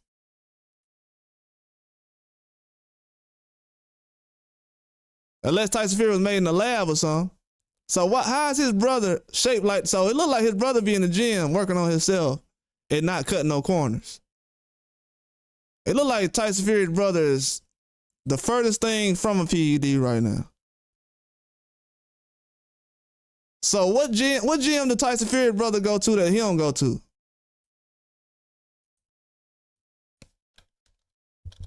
So a guy who has a history of using dope, and everything else, and drinking, he was caught at a bar after he lost the Usyk the first time. We're trying to figure out why his body looks like this. Oh, okay.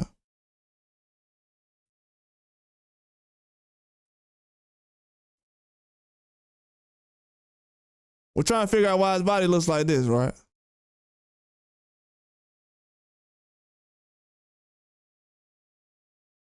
Man, this dude out of shape, bro. This dude been cutting corners, man. He ain't been looking the same since he dealt with Turkey out of sheet. He's had the worst performances in Riyadh season. He got dropped by an MMA fighter, lost. The streets know, and he lost to a cruiserweight 2 times in a row. Matter of fact, the best winner in the family is Tommy Fury for beating Jake Paul. And this man's body look like this. Nah, you can't cheat on the turkey. It's a lot of guys that can't cheat on the turkey. Turkey ain't playing that. Turkey ain't playing that. What people don't understand is when Turkey put them fights up, Turkey got Saudi Arabia name right there. Turkey ain't finna disrespect his country for nobody. That's why I said we need real people we need real Americans behind the scenes. We got fake Americans behind the scenes that's trying to sabotage America. That's only been here for 10 or 15 years. That's trying to sabotage American boxing. We got people, most of the people that's in charge do not like American boxing. I'm just gonna tell y'all that right now. Most of the reporters right now that's getting hired, they're anti-American. They don't build up nobody in America. They ain't doing nothing for America. And then people will say, oh, America run boxing. Why would you try to tear down the one thing that run boxing? That's like me trying to tear down European soccer or European football. The Premier League, they trash, man. They don't even do nothing. They don't even play the real guys. Yeah, the Premier League, they trash. Yeah, Manchester United, they trash. This is what they do. This is what they do. And the networks are in bed with these guys because they're not American either. Just keep it real. This is why we have such a phenomenon going on right now. People calling out people who's not American, because if you was in China and you was going at every Chinese boxer or Asian boxer, China would have a problem with you. They'd be like, why is this black guy over here just attacking nothing but Chinese boxers and he lives in China? What is he doing? In America, you get a job for that. In America, for being a traitor and talking about the country you live in, you get a job for that. You go to other countries, if I talk about Tyson Fury, they're not finna hire me. I might be accurate. They might use my stories and my information, which they do. I just say my information on big outlets, bro. Which I ain't mad. You know, it is what it is. When you're doing the right thing, that happens. But they doing the wrong thing with the information. I ain't getting this information so everybody, not like everybody running around now talking about Canelo ain't knocked nobody out. Now, how Canelo is the face of boxing and people don't know that Canelo only knocked out one black guy. Now everybody running around talking about he don't knock nobody out.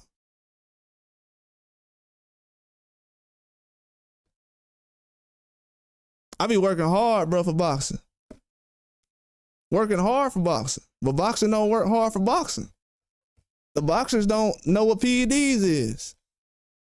We got guys that don't got no education in boxing. They don't know 1 + 1. Yeah, I'm a boxer. I get punched in the face for a living, but yeah, them PEDs, they don't matter.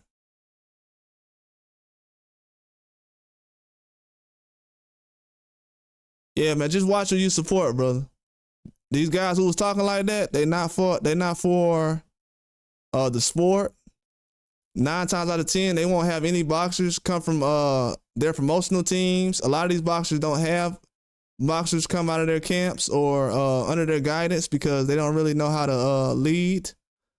As I've said before, shoot, as far as I know, some of the teams I was on growing up, the worst leaders was, man, I'm gonna tell you something. I'm gonna tell y'all a secret. I had a leader on my football team. Dude was a bad leader, bro. Horrible leader. Terrible. He was one of the most talented people you ever see. Could throw a football 100 yards, could throw a baseball 90 yards. I mean 90 miles per hour. And the dude got locked up, bro. For something petty. The dude robbed, well, I ain't gonna say y'all know who I'm talking about then, but he got locked up for something petty though. Robbed somebody that was close to him that actually was a teammate or something. And the dude was rich. Had all the money and everything. Had both of his parents, all that stuff. Just like Tyson Fury got both of his parents. But guess what? These dudes still gonna do what they want to do. And sometimes when you don't go through the process of working hard, when everything's given to you, yeah, it's easy to cheat. And when you ain't work hard for stuff, and a lot of these guys ain't work hard. If you look at Tyson Fury's body right here, bro, this explains everything you need to know. People will look past this and talk about Wilder's legs though.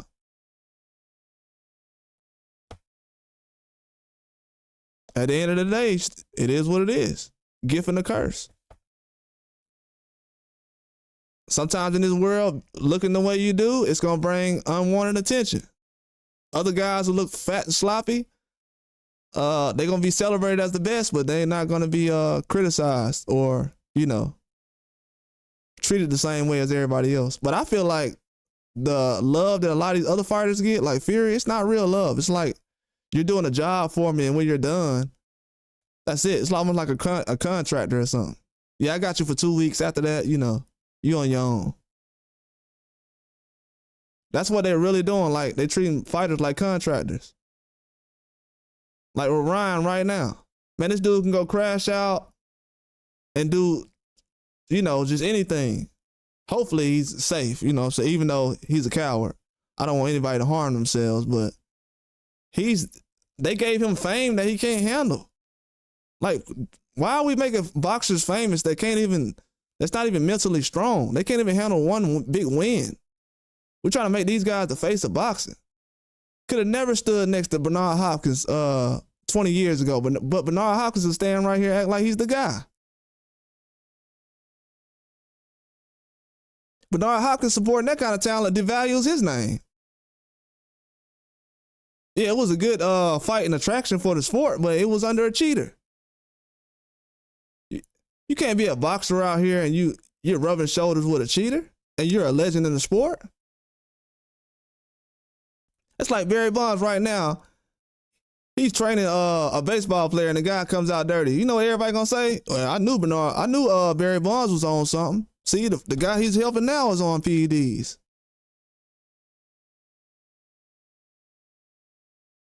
So technically, a lot of these legends should be happy that a lot of us aren't petty like we could be and accuse them of being on PEDs in their career just because they support a cheater over money.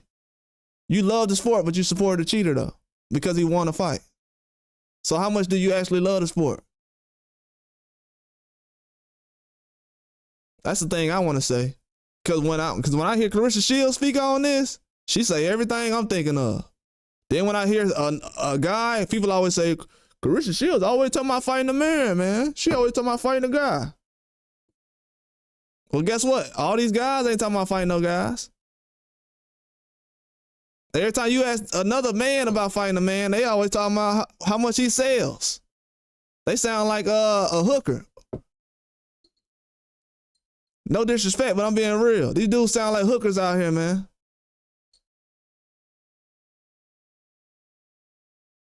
These dudes sound like old girl on Pretty Woman.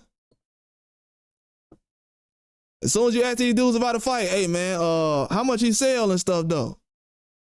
You trying to fight or you going on a date? I thought you was the big name.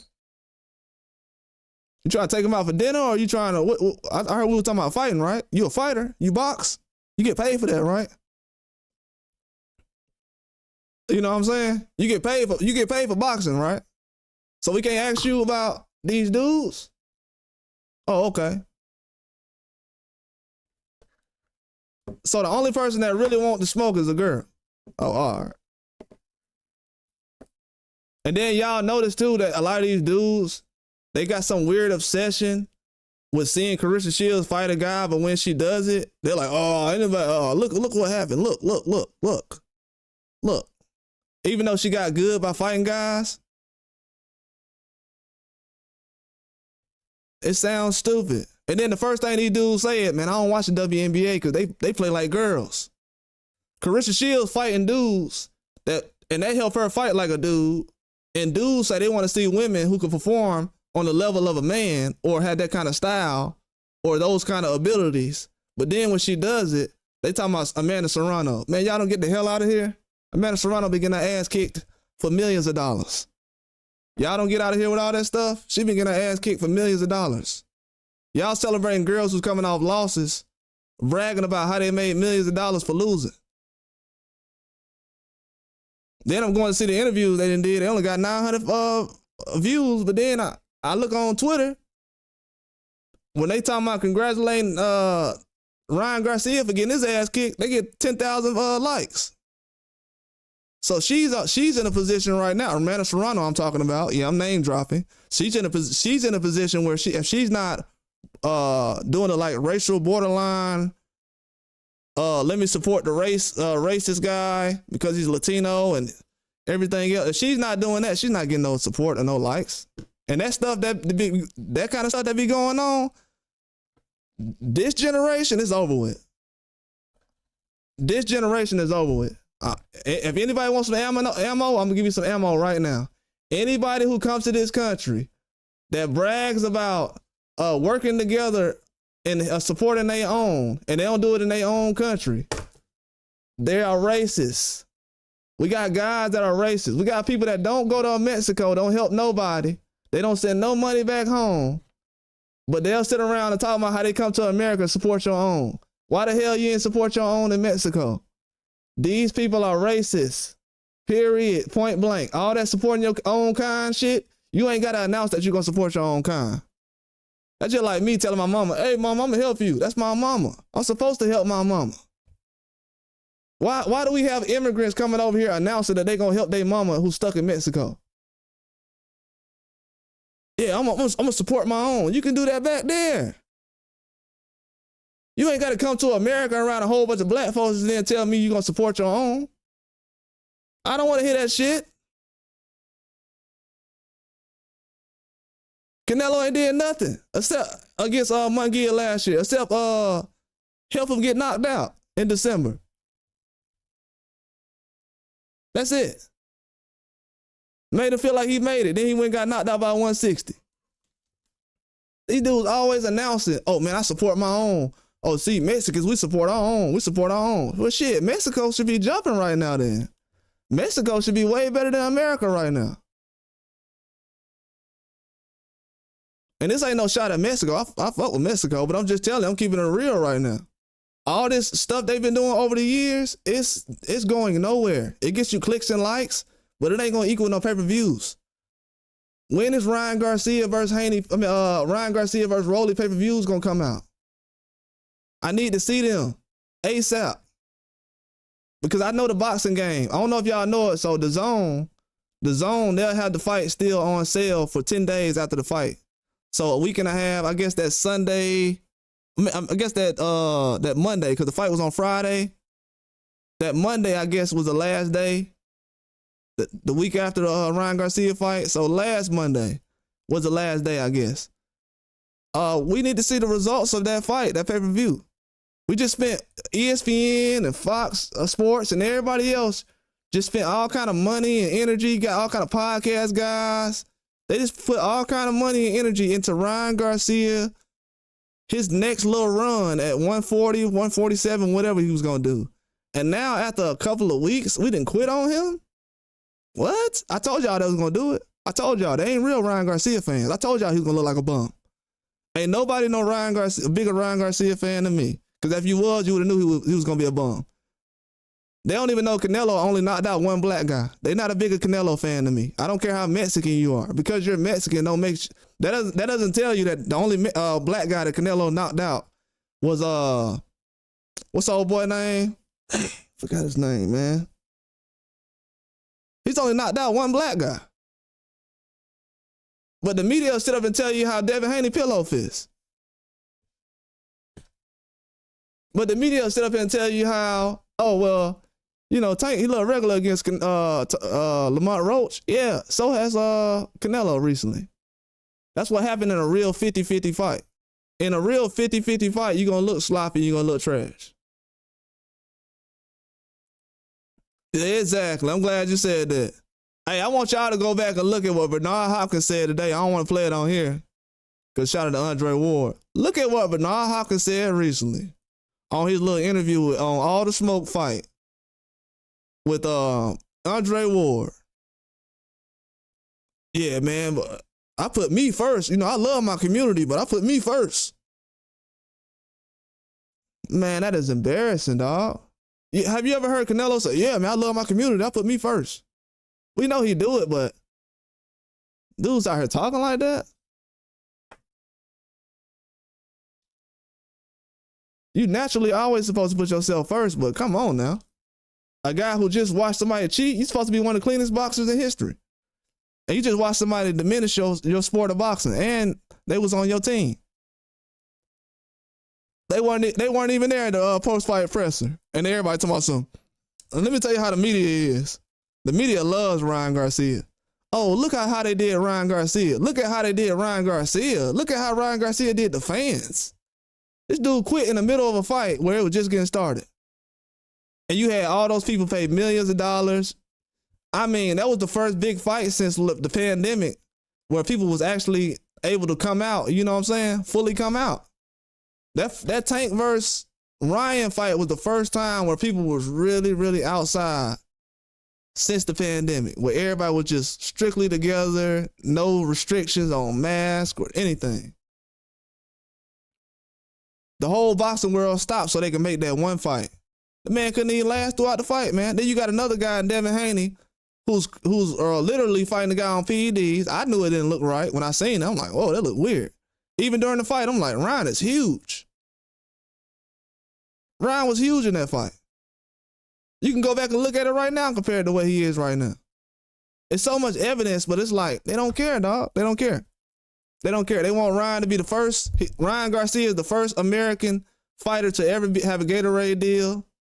So every other black fighter or American fighter before him is a bum compared to, that's what Gatorade's telling you. We don't have any good fighters in America. Ryan Garcia is the first one who could cover Gatorade. I don't think he's gotten dropped from Gatorade since. I haven't heard anything about it. And from what Teofimo said the only two people that Gatorade was considering was him and Ryan Garcia.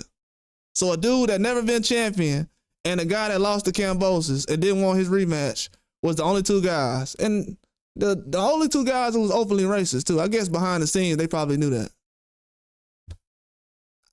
I bet behind the scenes, they probably knew that already. Oh, these guys openly racist. That's why a lot of these guys like, yeah, man, I know Ryan from back in the day, you know. And he was talking like this around you? Oh, okay. And you from what hood? That's why everybody be like, man, Tank from the hood. No, he ain't. No, he ain't.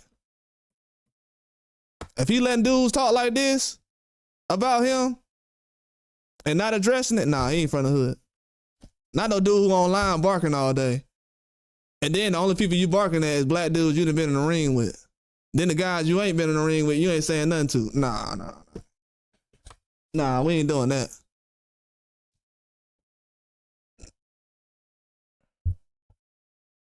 Yeah, it been a pushed agenda. Yeah, Mario Lopez. And then I'm gonna say something else too, Jay, man.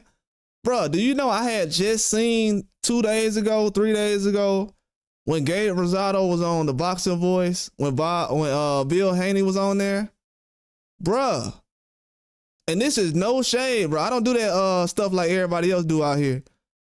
I be seeing a lot of dudes out here that be playing the East Coast, the West Coast, the Midwest stuff. And you know everybody represent their regions, but let's keep it real, bro. Don't none of these people like none of y'all. I don't care where y'all from. But I've noticed recently that people said, bro, Gabe Rosado was on a live stream telling Bill Haney he's done more in boxing than Devin Haney's done, and he's not a warrior. And bro, y'all let Gabe Rosado talk like this? Bro, boxing is cooked, bro. They let God, bro, they was in the comment section talking about, yeah, Gabe Rosado, yeah, he right. Gabe Rosado, who's done nothing in boxing, hasn't given anybody a fantasy fight.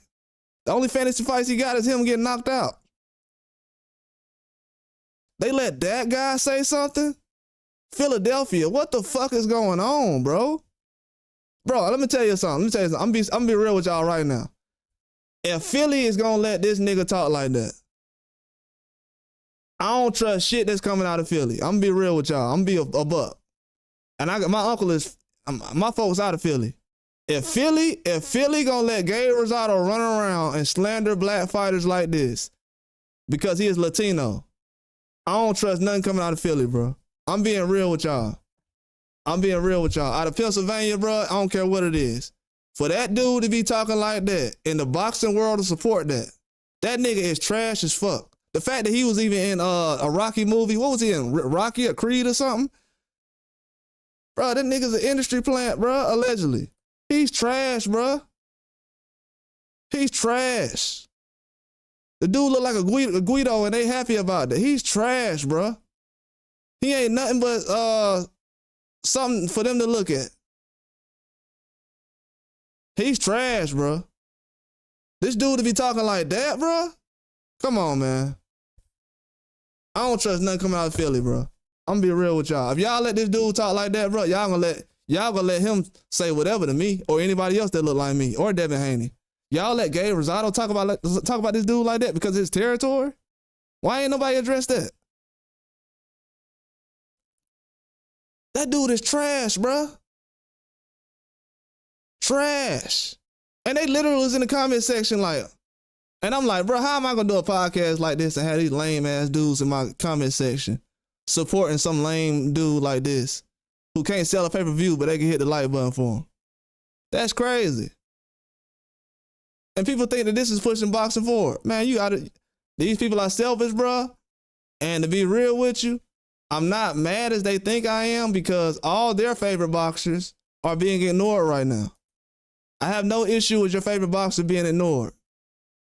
I have no issue with your favorite boxer having millions of dollars put behind him and him failing and not being able to get past a Usyk, a cruiserweight. I have no problem with none of that stuff going on. And outweighing a cruiserweight. You outweigh a cruiserweight about 40, 50 pounds and still can't get past them. I have no problem with fans stepping over their favorite fighters like they trash and ignoring these guys after spending 10 years. And bro, I'm looking at YouTube channels now. I'm seeing all kind of people reporting on different fighters. Before, when I got to YouTube, everybody was just talking about Crawford, Spence, Tank, Haney wasn't even getting mentioned around that time. It was Crawford. Yeah, Haney was getting mentioned because of the Lomachenko fight. Crawford, Spence. They weren't really talking about Boots until after Crawford fought Spence. So it's like, where are they at in the sport of boxing? Like, what is going on out here? Y'all letting dudes who because Gabe Rosado is Latino, whatever the hell he identifies as. Cause I seen his YouTube, his Twitter page. He got an American flag, a Puerto Rican flag. I don't trust dude. That's why I say I don't trust guys with two flags. Me personally, if you have two flags on anything on your channel or whatever or Twitter, I don't trust you. I don't got no allegiance to no countries, and I ain't got no allegiance to two different countries. So that means you a sellout. You ain't gonna be able to have allegiance to two countries. Then you're running around talking about how, well, I'm Latino, I'm this, I'm Latino, I'm tired of hearing that Latino shit in boxing.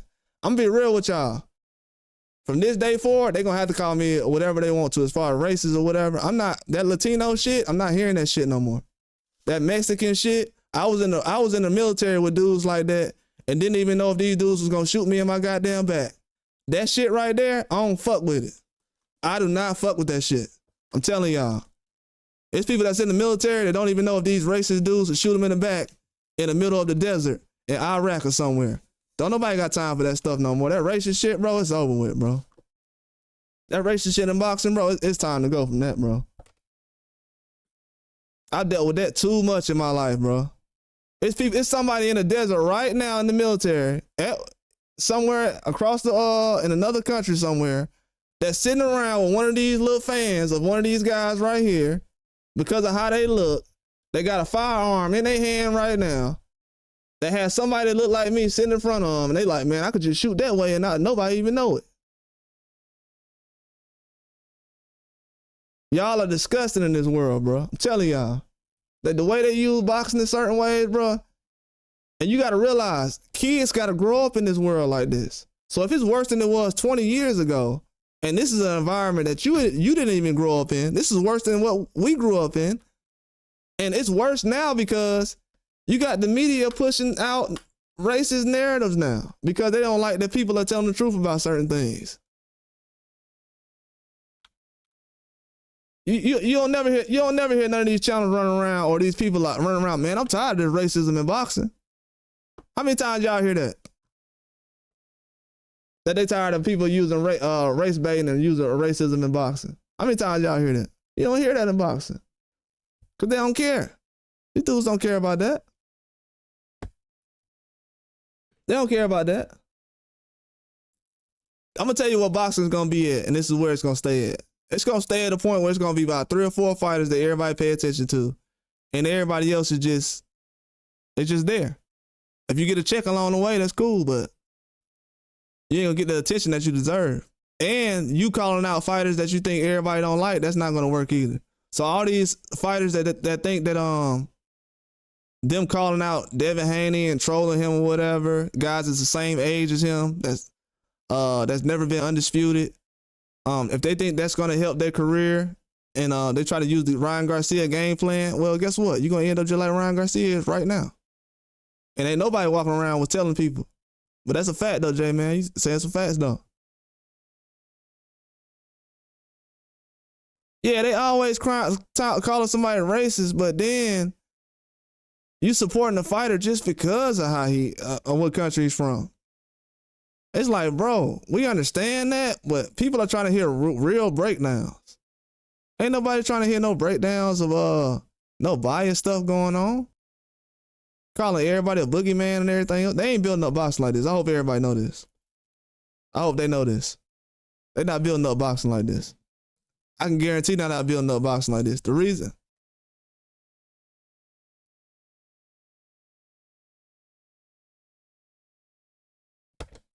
Yeah, I'm gonna have to use my restream later on. It started tripping on the OBS. But yeah, man. Oh, that's why everybody was getting off. They was kicking everybody off. Oh, okay. Yeah, they kicking everybody off, so it's cool. Yeah, they stay kicking people off on my channel. Hey, they stay kicking people off over here. I don't even get mad. I actually like it because I know that let me know that boxing is a lot more serious than YouTube than I realized. These people who run YouTube, they love boxing. They just don't like the way I talk about it. Yeah, that's why I'm okay with Turkey taking over boxing, man. It's over with. Boxing cooked, bro. It's cooked.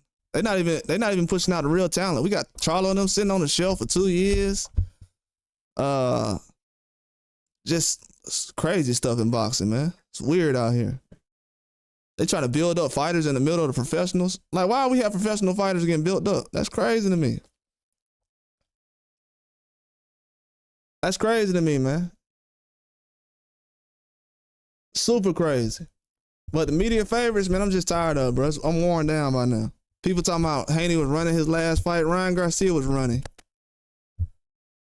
And why no one says that Ryan Garcia was running his last fight? Why no one says Ryan Garcia was running? He was running his last fight. He didn't do no walking down. He didn't throw a whole bunch of combinations. He didn't let his hands go. He wasn't sweating bullets after the fight. He didn't look like he fought 12 rounds. He looked like he didn't even sweat after the Rolly fight. To be honest with you, let me go pull up a picture right now. The dude didn't even look like he even sweated after that Rolly fight. The dude ran around on the back foot. And to be honest with you, he ran in the Haney fight on the back foot. How you run and you was on I don't even know how to even think about it. How you run though?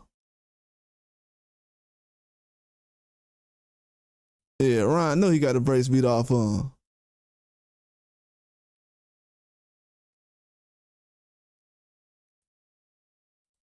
Dude ain't even sweating, man.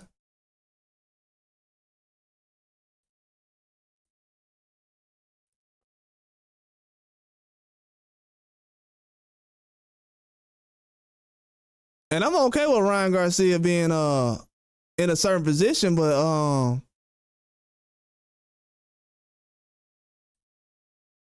what position is that going to be? I mean, nobody's saying that he's going to fight nobody. Put him in a fight. Is Ryan Garcia still suspended? This man ran against Rolly. He fought scared as I don't know what, man. Yeah, boxing full of racist, biased, sheep fans. They are. And to be honest, Jay, man, they ain't building up sport like that. They can keep doing what they doing, but they don't care about the sport, though. That's why Dana White said what he said, bro. He said boxing is like a going out of business sale every time. Dana White even said they made trillions of dollars in boxing. He said boxing has made trillions of dollars. Billions, maybe even trillions of dollars. The sport of boxing. Billions, maybe even trillions. And just boxing, the sport of boxing. But then you got America trying to build up other sports. Why? If y'all done made billions and trillions in boxing, why are we still paying for these fights? You know what I'm saying? Billions and trillions in boxing. These dudes be out here talking about, man, yeah, man, it be too much racism going on in boxing, man. These dudes be out here. Bro, y'all, every time I see a fight, people talking about where dudes is from,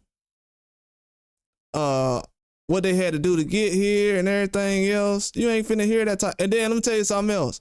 When you see other guys fighting in Australia, I just seen black guys from America that's fighting in Australia that's not from Australia. So it's American guys that live in Australia, but they fight in Australia, but they not living in America. You know what I'm saying? Like the rest of our fighters are. They don't sit over here and be like, man, that guy had to go through this and racism in America to get over here in Australia and fight for this. And they don't say nothing about that. They don't say nothing about Ngannou having to come out of Africa. Ngannou was a skinny guy. I don't know if anybody's seen Ngannou's picture before he came to America. Ngannou was a skinny dude. So you could tell he wasn't eating. But they don't sit out here talking about what guys had to go through to get here. But then they'll say, oh, well, you know, this guy's fighting for his country. He had to do this to get over here. They love you using that.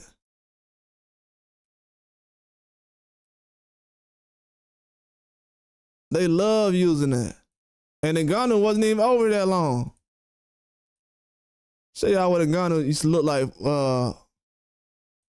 before he got over here and when he just got over here. This is when Ngannou first got to America. Right here. He was skinnier than this. If you would have seen Ngannou on the street, when nobody would have been like, man, this is an MMA fighter.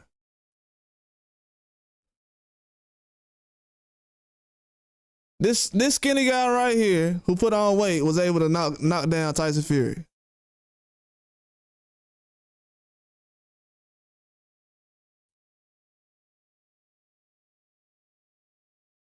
So when they start saying, "Oh man, I can't forget the left hook," I could have sworn didn't Ngannou hit Tyson Fury with a left hook?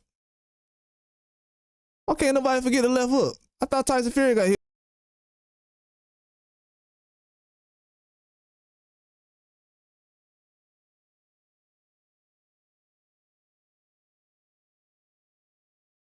It just goes to show you, man. It's a great fighter everywhere. It just needs opportunity. The difference between Anthony Joshua and Ngannou, opportunity. Money, opportunity, chances, development, opportunities. Yep, you can still see that frame, can't you?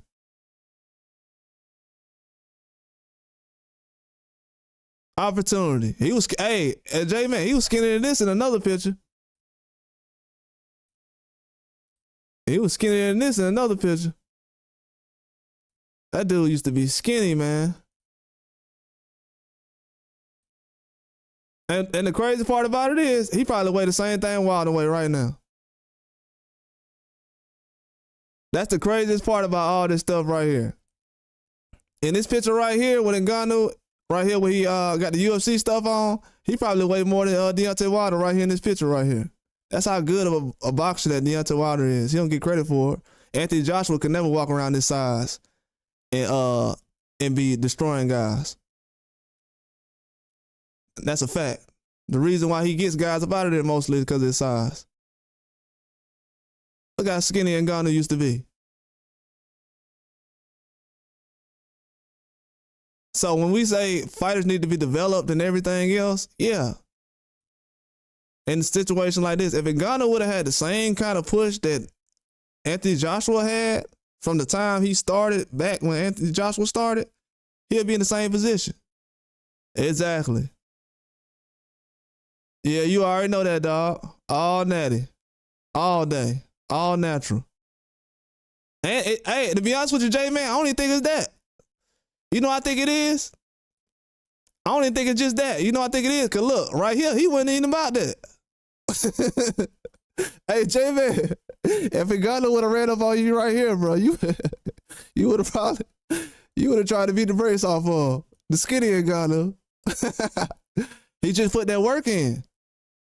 Once they said, hey, we'll feed you, he's like, what? Y'all will feed me? Oh, y'all will feed me? Oh, okay, I can put on some weight now. But you know, the average American walking down the street looking like Ngannou right now, we ain't gonna get the opportunity like that. Not to say that Ngannou got the opportunity because he was African. I'm saying it's a lot of guys that walk around like this and that have the skills to get it done, but they ain't investing the money into it. They're not gonna invest the money into it. They're gonna look past everybody and what they have going on, and they're gonna go pick somebody like, you know, not like those guys, but you know, they're gonna go ahead and pick this guy or that guy. Yeah, boxing got a lot of front runners, man. This generation, even the people who cover the sport, they don't start mentioning fighters' names until a whole bunch of people start mentioning them or they get a knockout. They don't. They just don't do it. I remember last year, y'all remember when they said Keyshawn was gonna get knocked out by Lemos? Yeah, he got some frame. Yeah, he do. You can tell, dude. Yeah, you can tell, bro. He like still built like an NBA player or something. But yeah, they ain't finna grab one of us, J-Man, walking around and be like, yeah, man, we got the skills to get it done. They ain't gonna believe in us like that. Like, you gotta be self-made over here. That's why when a lot of these foreign fighters, they out here talking about, yeah, these Americans and all, bro, we don't get ain't nobody bringing us to America and making sure that we can fight on the main event card and everything else. And a lot of these dudes come over here and get plenty of opportunities. Lomachenko fought none but the young guys, the guys that were smaller than him. Lomachenko was, I don't know if everybody know it, Lomachenko was at 35, same time Terrence Crawford was around there. Sabril Matias was at 140, the same time Crawford was there. Then none of these dudes want to fight Terrence Crawford. Terrence Crawford is the most duck fighter of all time. Lomachenko didn't want to fight him. Sabril Matias didn't want to fight him. Matter of fact, Terrence Crawford had said to Sabril Matias like 2018, 19, he was like, man, you're good, man. Just do this and this and this. And Sabril Matias was like, really? I can't believe he said something about me. He knows who I am. But then the media will turn around and say, yeah, but Matias is a boogeyman though.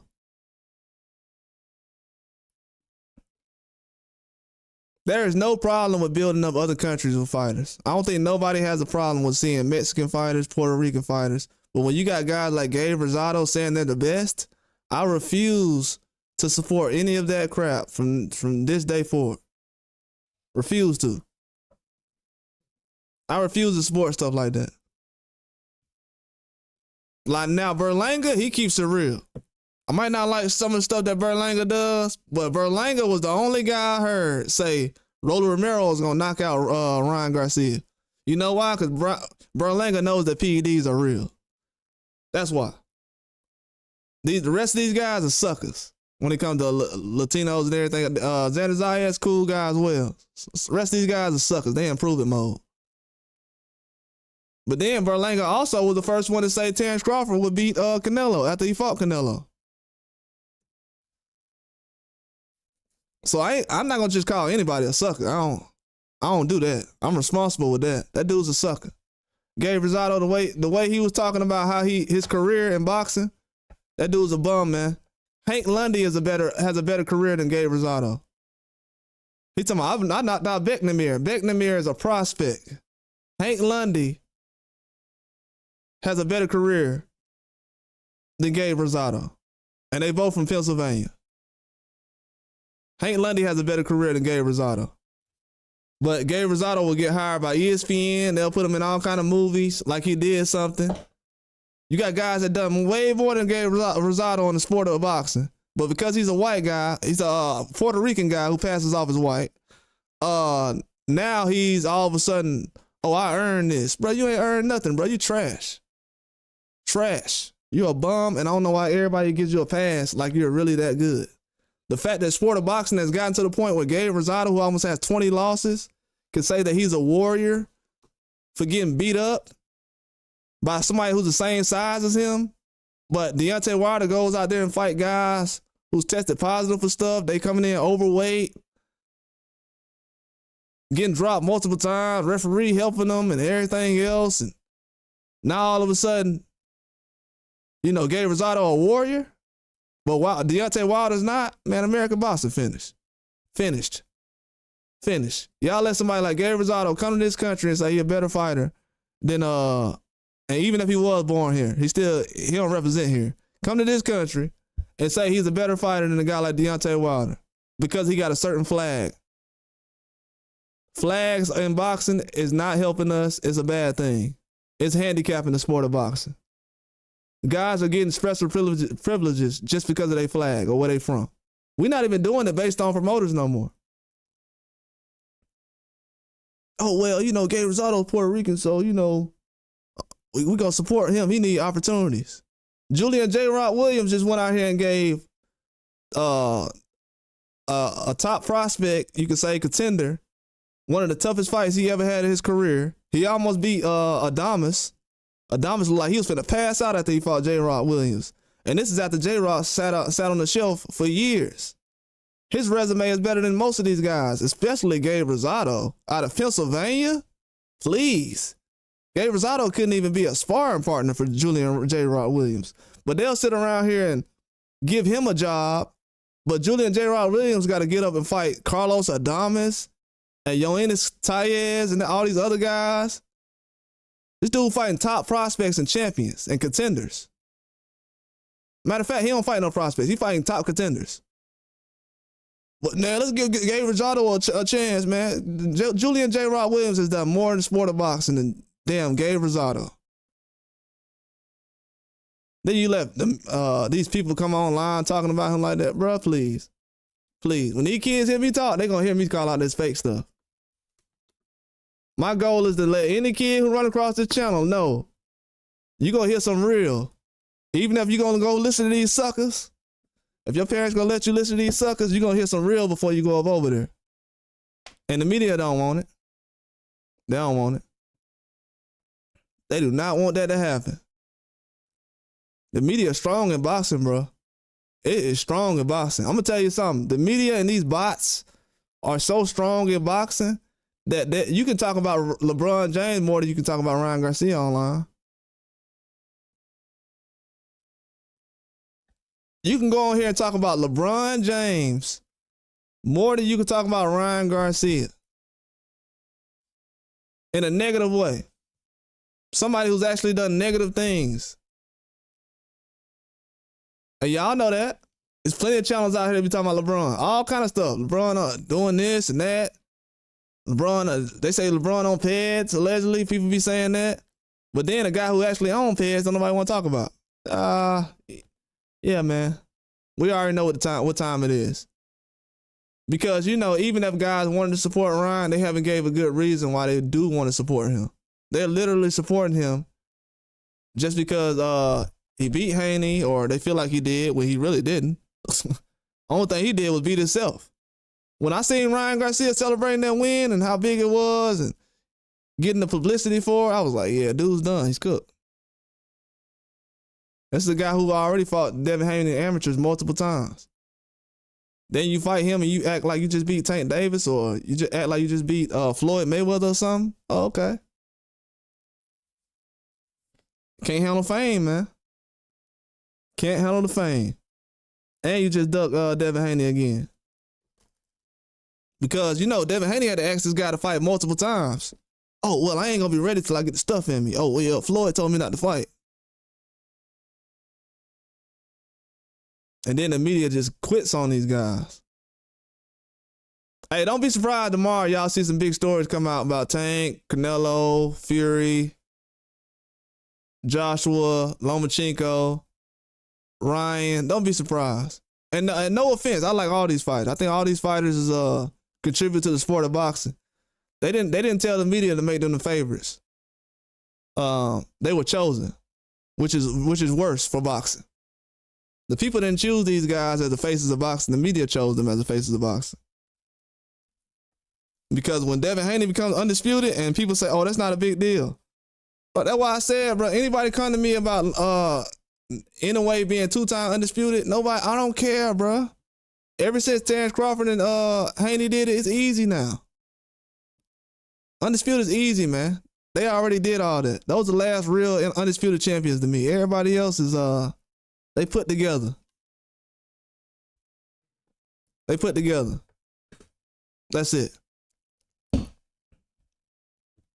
And I hate to even talk like this, but because, you know, really, I want to just get on here and talk about the sport of boxing and fighters that's coming up. But what these young fighters don't realize is, bro, you don't look nothing like Ryan Garcia. Ain't nobody finna support you.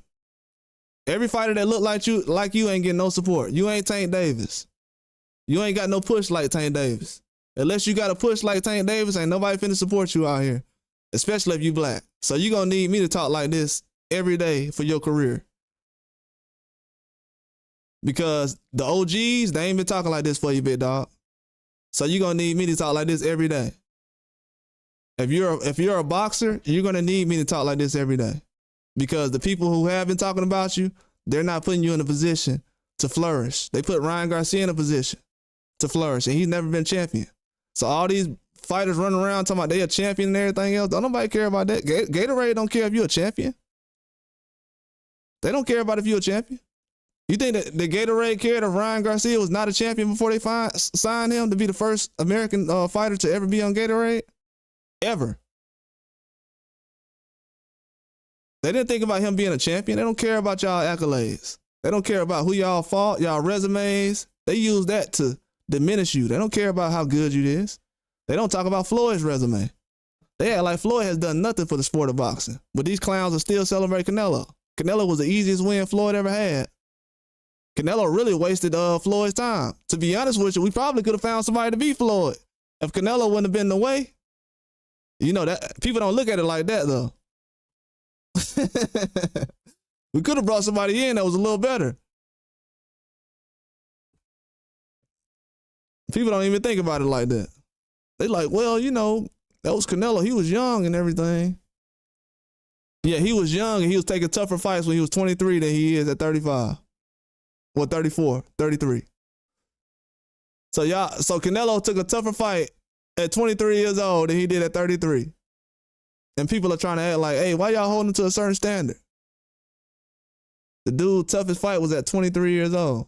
Then his other fight that was tough was an accident.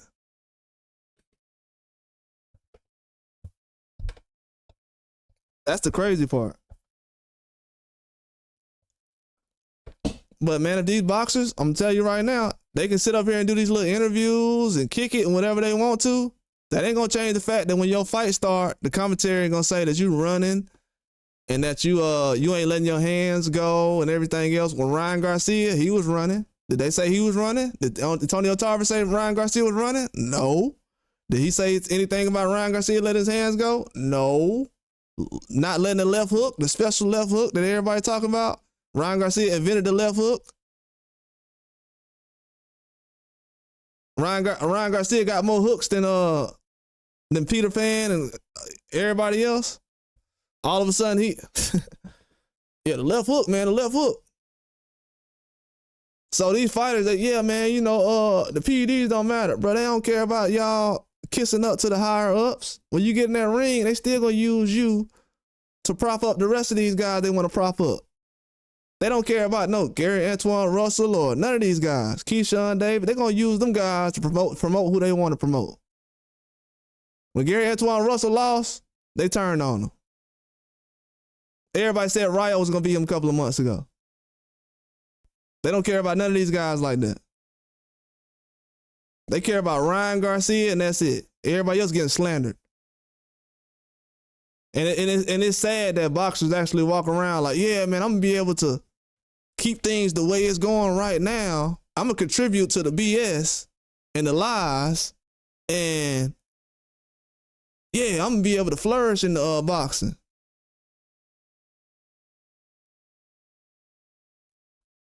Now, dudes got brothers in boxing that's getting done wrong, but they'll still up here and agree with what these folks saying. The same folks that's going against your brother, you're gonna agree with these people about. But dudes act like they super conscious and, you know, what I've noticed too is a lot of these conscious dudes and self-righteous guys, they don't got no history of helping nobody.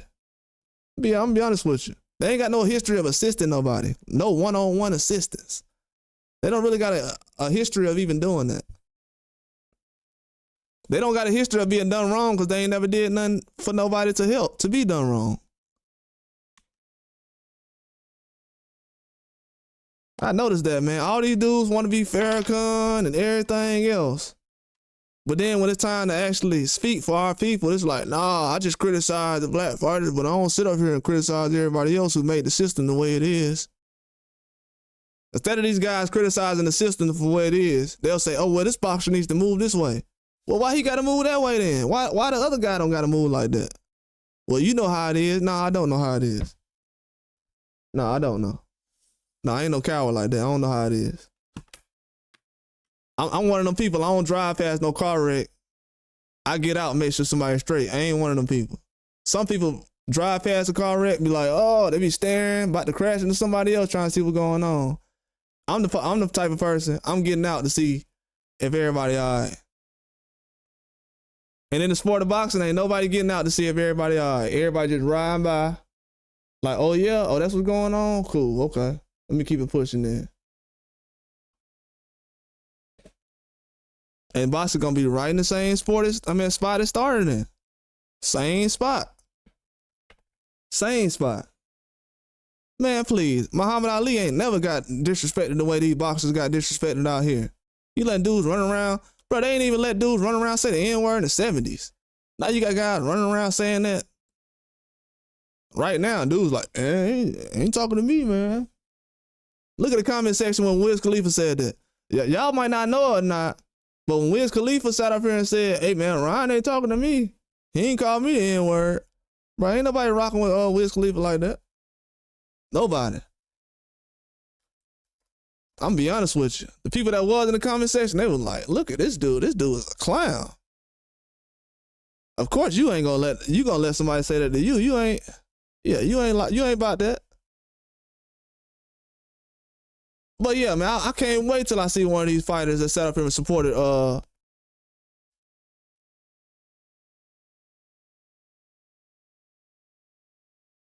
yeah, no social media. They're not doing this in person. Exactly.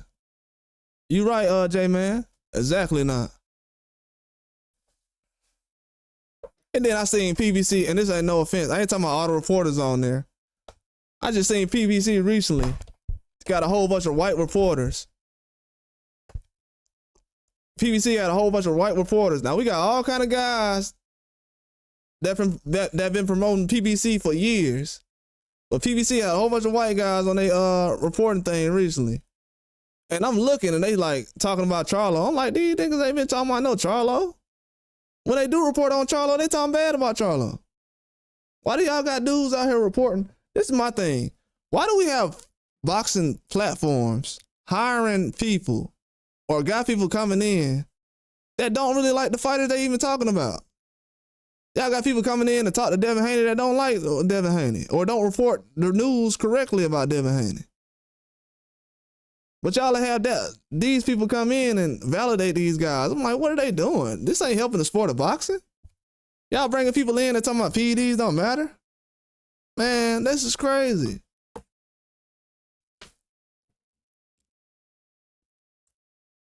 Oh, no, I haven't been out. Tom Brown, he been took over. Yeah, Tom Brown been took over. Yeah, all these. Nah, PBC was never a black network. It was always owned by higher ups. They used Al Heyman as a face, man. They basically did Al Heyman like they did Diddy and the rest of these guys. Jay-Z. People think Jay-Z is the leader of Rock Nation. They do it in every industry. They'll get a black face, put it up there, act like it's doing something, but it really ain't. It's really not. Not calling any shots for real. He's a middleman, but he's not the man. He's the man in between the man, but he ain't the man though. You know, Al Heyman, he ain't been the man for a while. The networks, like the platforms, you know, like the reason why I say that, Jay, because like when he was doing Spike TV and Fox, and all those fights, and then when Amazon Prime had came in and they switched over to Amazon Prime, that just seems like that's a little more over Al Heyman head. And another thing too, Al Heyman ain't had the power to make a promotional company an app. He didn't make an app like everybody else did. So I don't know if I don't think he had the power to make an app. With the power he had, you would think he'll be like, hey man, let me go ahead and make an app so everybody can come on here and watch our fights. They got fights on BET app and all kind of stuff. I seen Charlo had a fight on the BET Plus app or something like that. And I'm like, why would y'all think the Charlo fights deserve to be on BET Plus?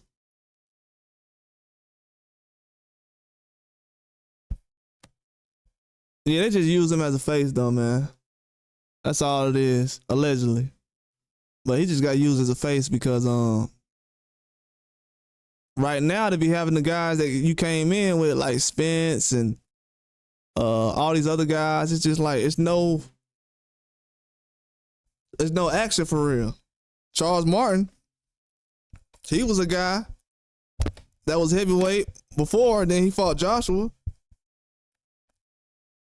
He ain't getting no attention as far as being a top guy. He had a good fight against Jared Anderson, and he's been out a long time. But what I've learned from the PBC situation is, no matter how good you is, if you're not the guy, because they only gonna have one the guy in most of the weight class, or middleweight, as far as like the middle, heavy, then light.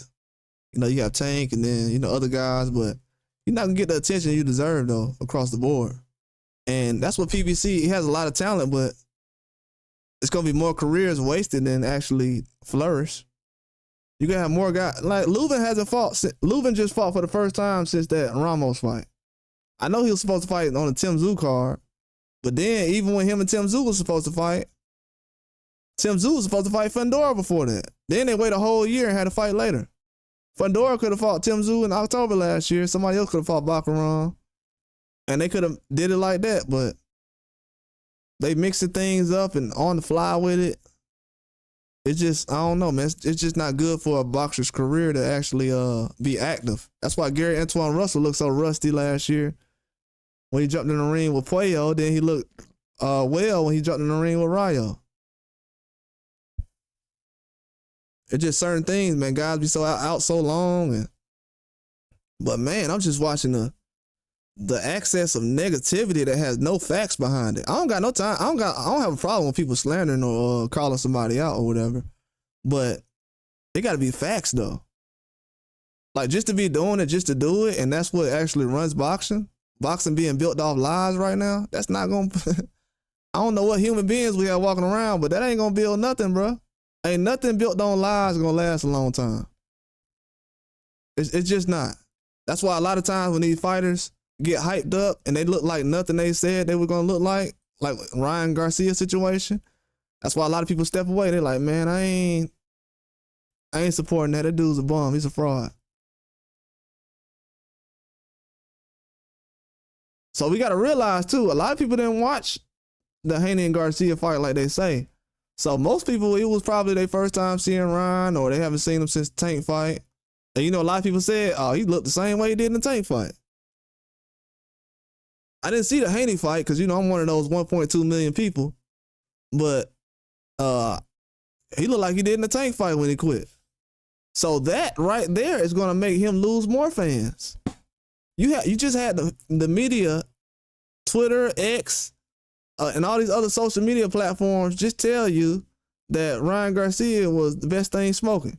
And now they can't hold up their end of the bargain. So you got to realize, I'm one of the guys who said he ain't that good, that he overrated. His career going to be over soon. He might not make it to the age of 30. I'm one of those guys who was saying that recently. And I'm also a guy who said he going to be able to bounce back after the Tank fight. Or I was giving him an opportunity. But, yeah, this dude, he might not make it to the age of 30, though, as far as as a boxing career. If he does, he's going to be fighting one time a year. If he fighting 3 or 4 times a year, he's finished. That's what's going to save him. These guys fighting two times a year, that's saving these guys right now. I swear it's saving a lot of these guys. I promise you. Munguia fought, 4 times? How many times Munguia fought last year? 4? He fought John Ryder, Canelo. He fought old boy from Canada, Eric Bazien. Then he got knocked out by Sawachi, Bruno, out of France. That's 4 fights in a year. So that's fighting every 4 months. Every 3 months. And then he got knocked out by 160. Fighting 4 times a year is something these dudes don't want to do, bro. They ain't about that life. I'm telling y'all. A lot of these guys who fighting twice a year, they want to fight twice a year. See, a guy like Haney, he can fight 3 or 4 times a year. You see, he already ready to get back in the ring now. He love fighting. It seemed like every time with Joshua, people like, oh, he ain't confident. He ain't confident. Loma, come on, man. Loma how many breaks Loma gonna take? Loma ain't got that many fights in the pros. So Loma got 5 fights and Canelo got 60, but they gonna say both of them got a lot of wear and tear on their body.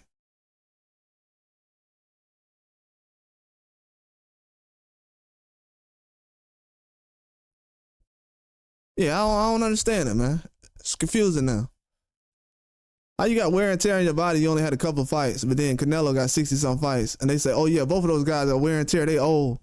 These guys old at 35. They're not the faces of boxing. Manny Pacquiao's 46, 45, 46, and he's about to have a tougher fight than all these guys just had. Because he is 45, 46, so that would make the fight tougher, right? And he's fighting Barrios, one of the guys that people brag about that Tank fought because he beat Ugas.